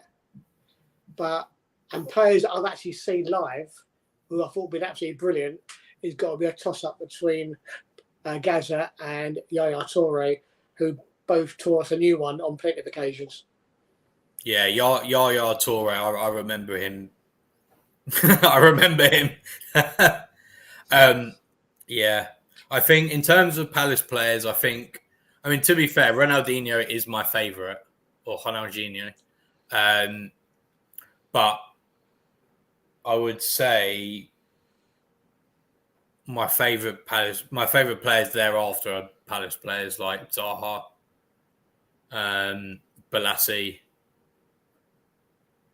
Jimmy Mack, Speroni. Yeah. To be fair, we've had a lot of very, very iconic players, I think. Zaha's got to be, I would say, he's got to be Palace's best player of all time for the time he was in the club and what he'd done for us as well, because it's literally single-handedly, wasn't he? Oh yeah, absolutely. Like he helped us get promoted. He came back, and then a couple of seasons, you could argue that he single-handedly kept us in the absolutely in the Premier League. Yeah. But yeah, we've had some iconic players, like even players like Shamak or like a Joe Ledley, so like Johnny Williams. Bloody hell. I would say Johnny Williams is iconic. Well, he should have been iconic, maybe, but had Attilio Lombardo, if you remember that. oh no, that's way before my time. That's way before my time. He was up there with being one of the best players in the world. And we got him at the end of his career, mind you. But he lost his pace a bit. But the thinking of the game was incredible, really was, And you go back to people like Johnny Byrne in the 50s and Palace in the 3rd division. Yeah, and he was playing for England, so we've been very lucky. Yeah, definitely. Oh yeah, very absolutely. lucky. Great into the friendly, yeah, definitely some positivity. As I said, like I think the main things we want from this kind of game is just better fitness, no injuries, seeing the players, new players bed in well, seeing Decore come back from injury as well. Cheers, Colin. Thanks for tuning in. We'll see you soon. Thank you, Colin. Thanks everyone. 7 a.m. here in the mountains. Is that Colorado? That's Colorado, is it, Tim? Good way to start the day. Absolutely. Any news of any sign developments? Don't think so. To be honest, I think everything's going to gear up now the Euros are finished. Because I think a lot of I do think we are going to sign. We would have signed another attacking mid regardless of what happens with Eze. But I do think, like, obviously, with the Euros finishing, that means that Eze is available to speak to. And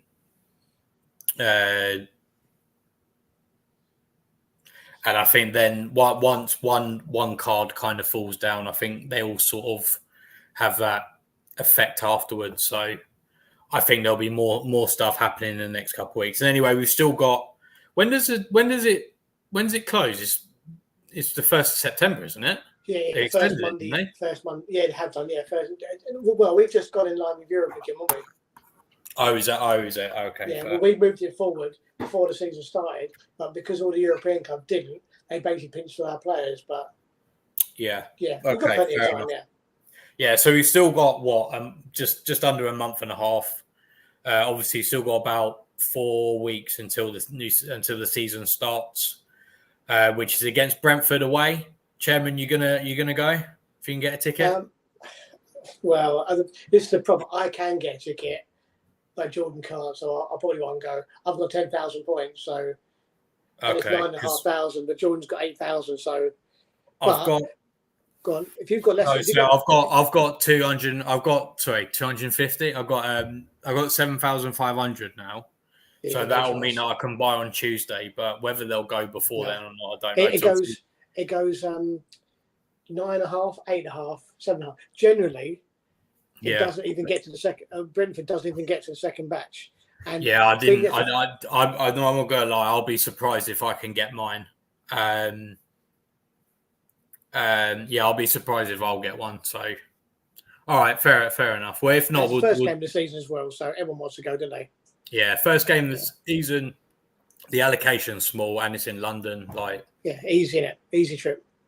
And but if not, I guess we'll do a watch along. How are we? Hello, Kenny. How you finding Michael Olise? He scored for you the other day, didn't he? One of the preseason friendlies. But yeah, we're good. How you doing? Big up Hart. Love that goal. Jez, yeah. Good to see him. Good to see him doing well. Hopefully that's a nice tone that he's set for the rest of the season. And Pat saying his favourite Crystal Palace players, Yak. You're on the same page as JC there. Mm-hmm. Rakip and Much. Much is spelt wrong though. Been watching Sunderland Till I Die and seeing Williams in their shirt is weird. Yeah. I've not actually seen that. I've heard it's very good, but I've not seen it. I've seen the first series. It's very good, yeah. Are we looking at right back cover and who would you like in? So for me, an ideal summer. So when I say that, I mean, like, I think it would patch up everything that we need to. But I appreciate things are harder than harder than it looks. For me, ideally, I would like one more centre back, preferably like another sort of Chaddy Riyad who's quite young, got something to prove. I'd like right wing back cover for Munoz because I think he is potentially, let's just say, invites red cards. Whether that is also the centre back as well, it could be. But I think we need one or two players for that. I think we would need another attacking mid. Preferably, again, a young one with something to prove because I think we got the experience in Kamada and Jordan Ayew and to an extent Jeffrey Schlupp. I also think we should be getting a striker irrespective of whether Eddie goes or not because I don't think Eddie really fits in anymore. To be honest, I wouldn't be against getting actually two attacking mids because, like I said earlier, I think Jeff Schlupp isn't really good enough for that role. And I think Ayew is also getting on a little bit as well, / he should only really be a squad player too. So I think we need to start, and I think it's better to start getting players before you need them, if that makes sense. And then I also think if Gay or Eze leave, I think again they would need replacements as well. So yeah, about 5 players would be like my ideal, and then no one else leaving. But I appreciate that's difficult, and I would say that yeah. Right, where do I get to next? I think Jez will get his moment to start in the first time. I think he's going to go out on loan, personally. I think he'll go to one of the, quite a lot of championship teams are interested in him. I think if we select the right team that's going to play him in his position and he gets minutes in that position and they're a team going for something, I think that will be good. 1st September, 12 a.m. Oh, what, is that the beginning of your pre-season, is it? No, I think he means a transfer deadline. Oh, okay, yeah. All right, yeah, nice. No Palace culture. My dad liked the bald eagle even before he was at the club, and here's the reason his favourite kit is Sampdoria's back then. Sampdoria have got very nice kits as well. I've got a Sampdoria kit. Only Raksaki. Oh, right, I see what you mean. Yeah, I think that's the thing. Like, we all want young players to come through, and I think there should be that pathway, and maybe we could do it a bit better. I do think we could utilise the loan system a lot better. I mean, in my honest opinion, I do think had Raksaki not had a really bad season last season with injuries, and he had gone out on loan to a top half championship club, I do think he'd be playing in the first team this season as at least like a squad player, sort of getting minutes here and there. But Olise has had 3 goals in 3 warm-up games, I've heard. Of all time, it's Wilf. Yeah, I think that's fair. Haven't had a friendly, but I think he'll miss a pre-season. Yeah, same with us with Mateta as well. I think they come back a week before our season starts. He scored 2 awesome ones with French under. Oh, that was against Japan, wasn't it? Yeah, honestly, he's such a good player. Like, you'll really like him, and as well, like what I like about Olise is that, like, there were some parts of his game which I think needed improving when he joined us, and fair play to him. Like, he's absolutely worked on those. So if he does come in to you and maybe needs to step up in some places, he definitely will work hard to do it. I think Olise leaving, he can't underestimate it. Olise leaving is as big a loss to Palace as when Ian Wright left, because he is going to be an absolute superstar. Olise, he really is going to be. Honestly, I would, if I was able to get a request to bet to say that he would be on like top 10 Ballon d'Or contenders in the next 5 years, I would definitely be putting money on that. He's really, really good, yeah. He is genuinely that good. Edwards, Sule, Nusa, or someone else entirely for either of you. I haven't done like any in-depth scouting on any of those players, so I'm not gonna categorically say any of those. But what I will say is Nusa is very highly rated, but he's a bit more of a winger. But then he is left-footed, so maybe they're kind of thinking of him in that Olise role. Sule as well is in the kind of a similar mould. He played on the right wing for Frosinone last season. How that translates to as an attacking mid, I'm not 100% sure. So I won't say for certain. Edwards, again, I don't really know a lot about him. But my feeling that we're getting from Edwards is that we're trying to lowball him a little bit, which I think is fair enough. And I think, because I know Sporting Lisbon won like 30 million for him, whether that's euros or pounds, I can't remember. And obviously we've apparently bid about 15.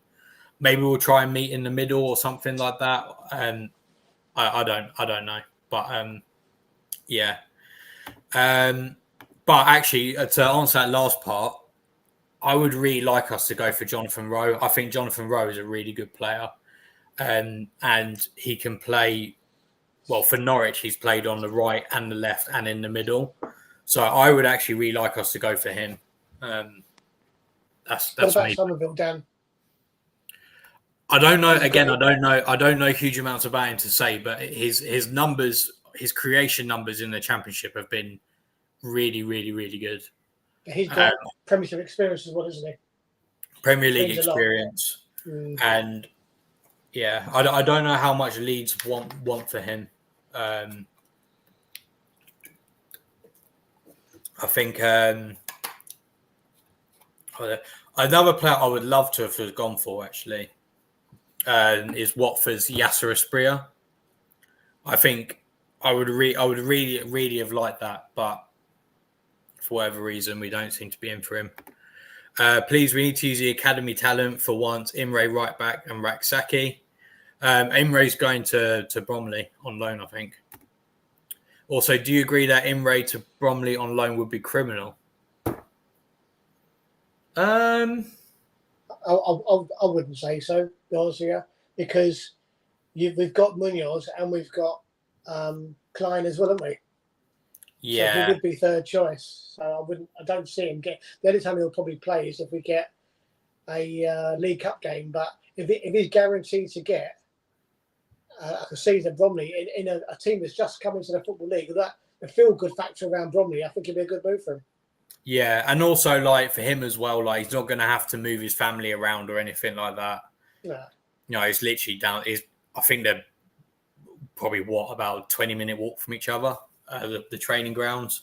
And also as well, Danny Imre is actually younger than I thought, because I thought, he's going on loan to Bromley, but he's getting on a bit. He's probably not going to make it, but he's still only 20 years old. So I think we'll see how he gets on. If he does well, great. But I guess we won't know where his next steps are. I mean, obviously, if he doesn't make it in League Two, then I think you can kind of say, well, he's not going to make it at Premier League level. But obviously, we'll see how he gets on this season. Why isn't Palace going for Kostic? I think there was talk about us going for him. I presume it's probably because of the kind of model that we're going for. He's in his 30s now, so I don't know whether we would go for him, especially if he's on high wages. And also, we're potentially going to sign Sessegnon as well, so that gives us backup and competition at left wing back. So we got Tyrone Mitchell, who arguably should have been in the England squad, and then we've also got Sessegnon, who, had it not been for injuries, probably would be somewhere near the England squad. So I don't think we really need him either. Up the Palace, big up Kevin. Nice training session. Yep, completely agree. And yeah, Rich, I agree as well. They said just want to get that fitness up, see the new players kind of bed in, and then just that's it really. See the people like Sheikh Doucouré coming back. Sule wants Roma, but Juve waiting for any English bids. So I go for Noosa myself, Poss, Edwards if cheap enough. Yeah, I think that's fair enough. I haven't seen enough of Sule. I was actually gonna make a point of having a look at him this weekend. But I mean, like if Roma come calling, they're in the chat. I think where did they finish last season? Actually, did they finish in the Champions League? So I know they got 5 spots for the they got 5 spots, didn't they? For the yeah, that's right. Yeah. So they finished. I know they didn't finish in the Champions League, but I mean, come on, they finished in the Europa League spot. So you know, Xavi Simons, Musiala, and Olise would be one of the best trios. Yeah, I agree. And then you've got Harry Kane ahead of them as well. That's just going to be silly.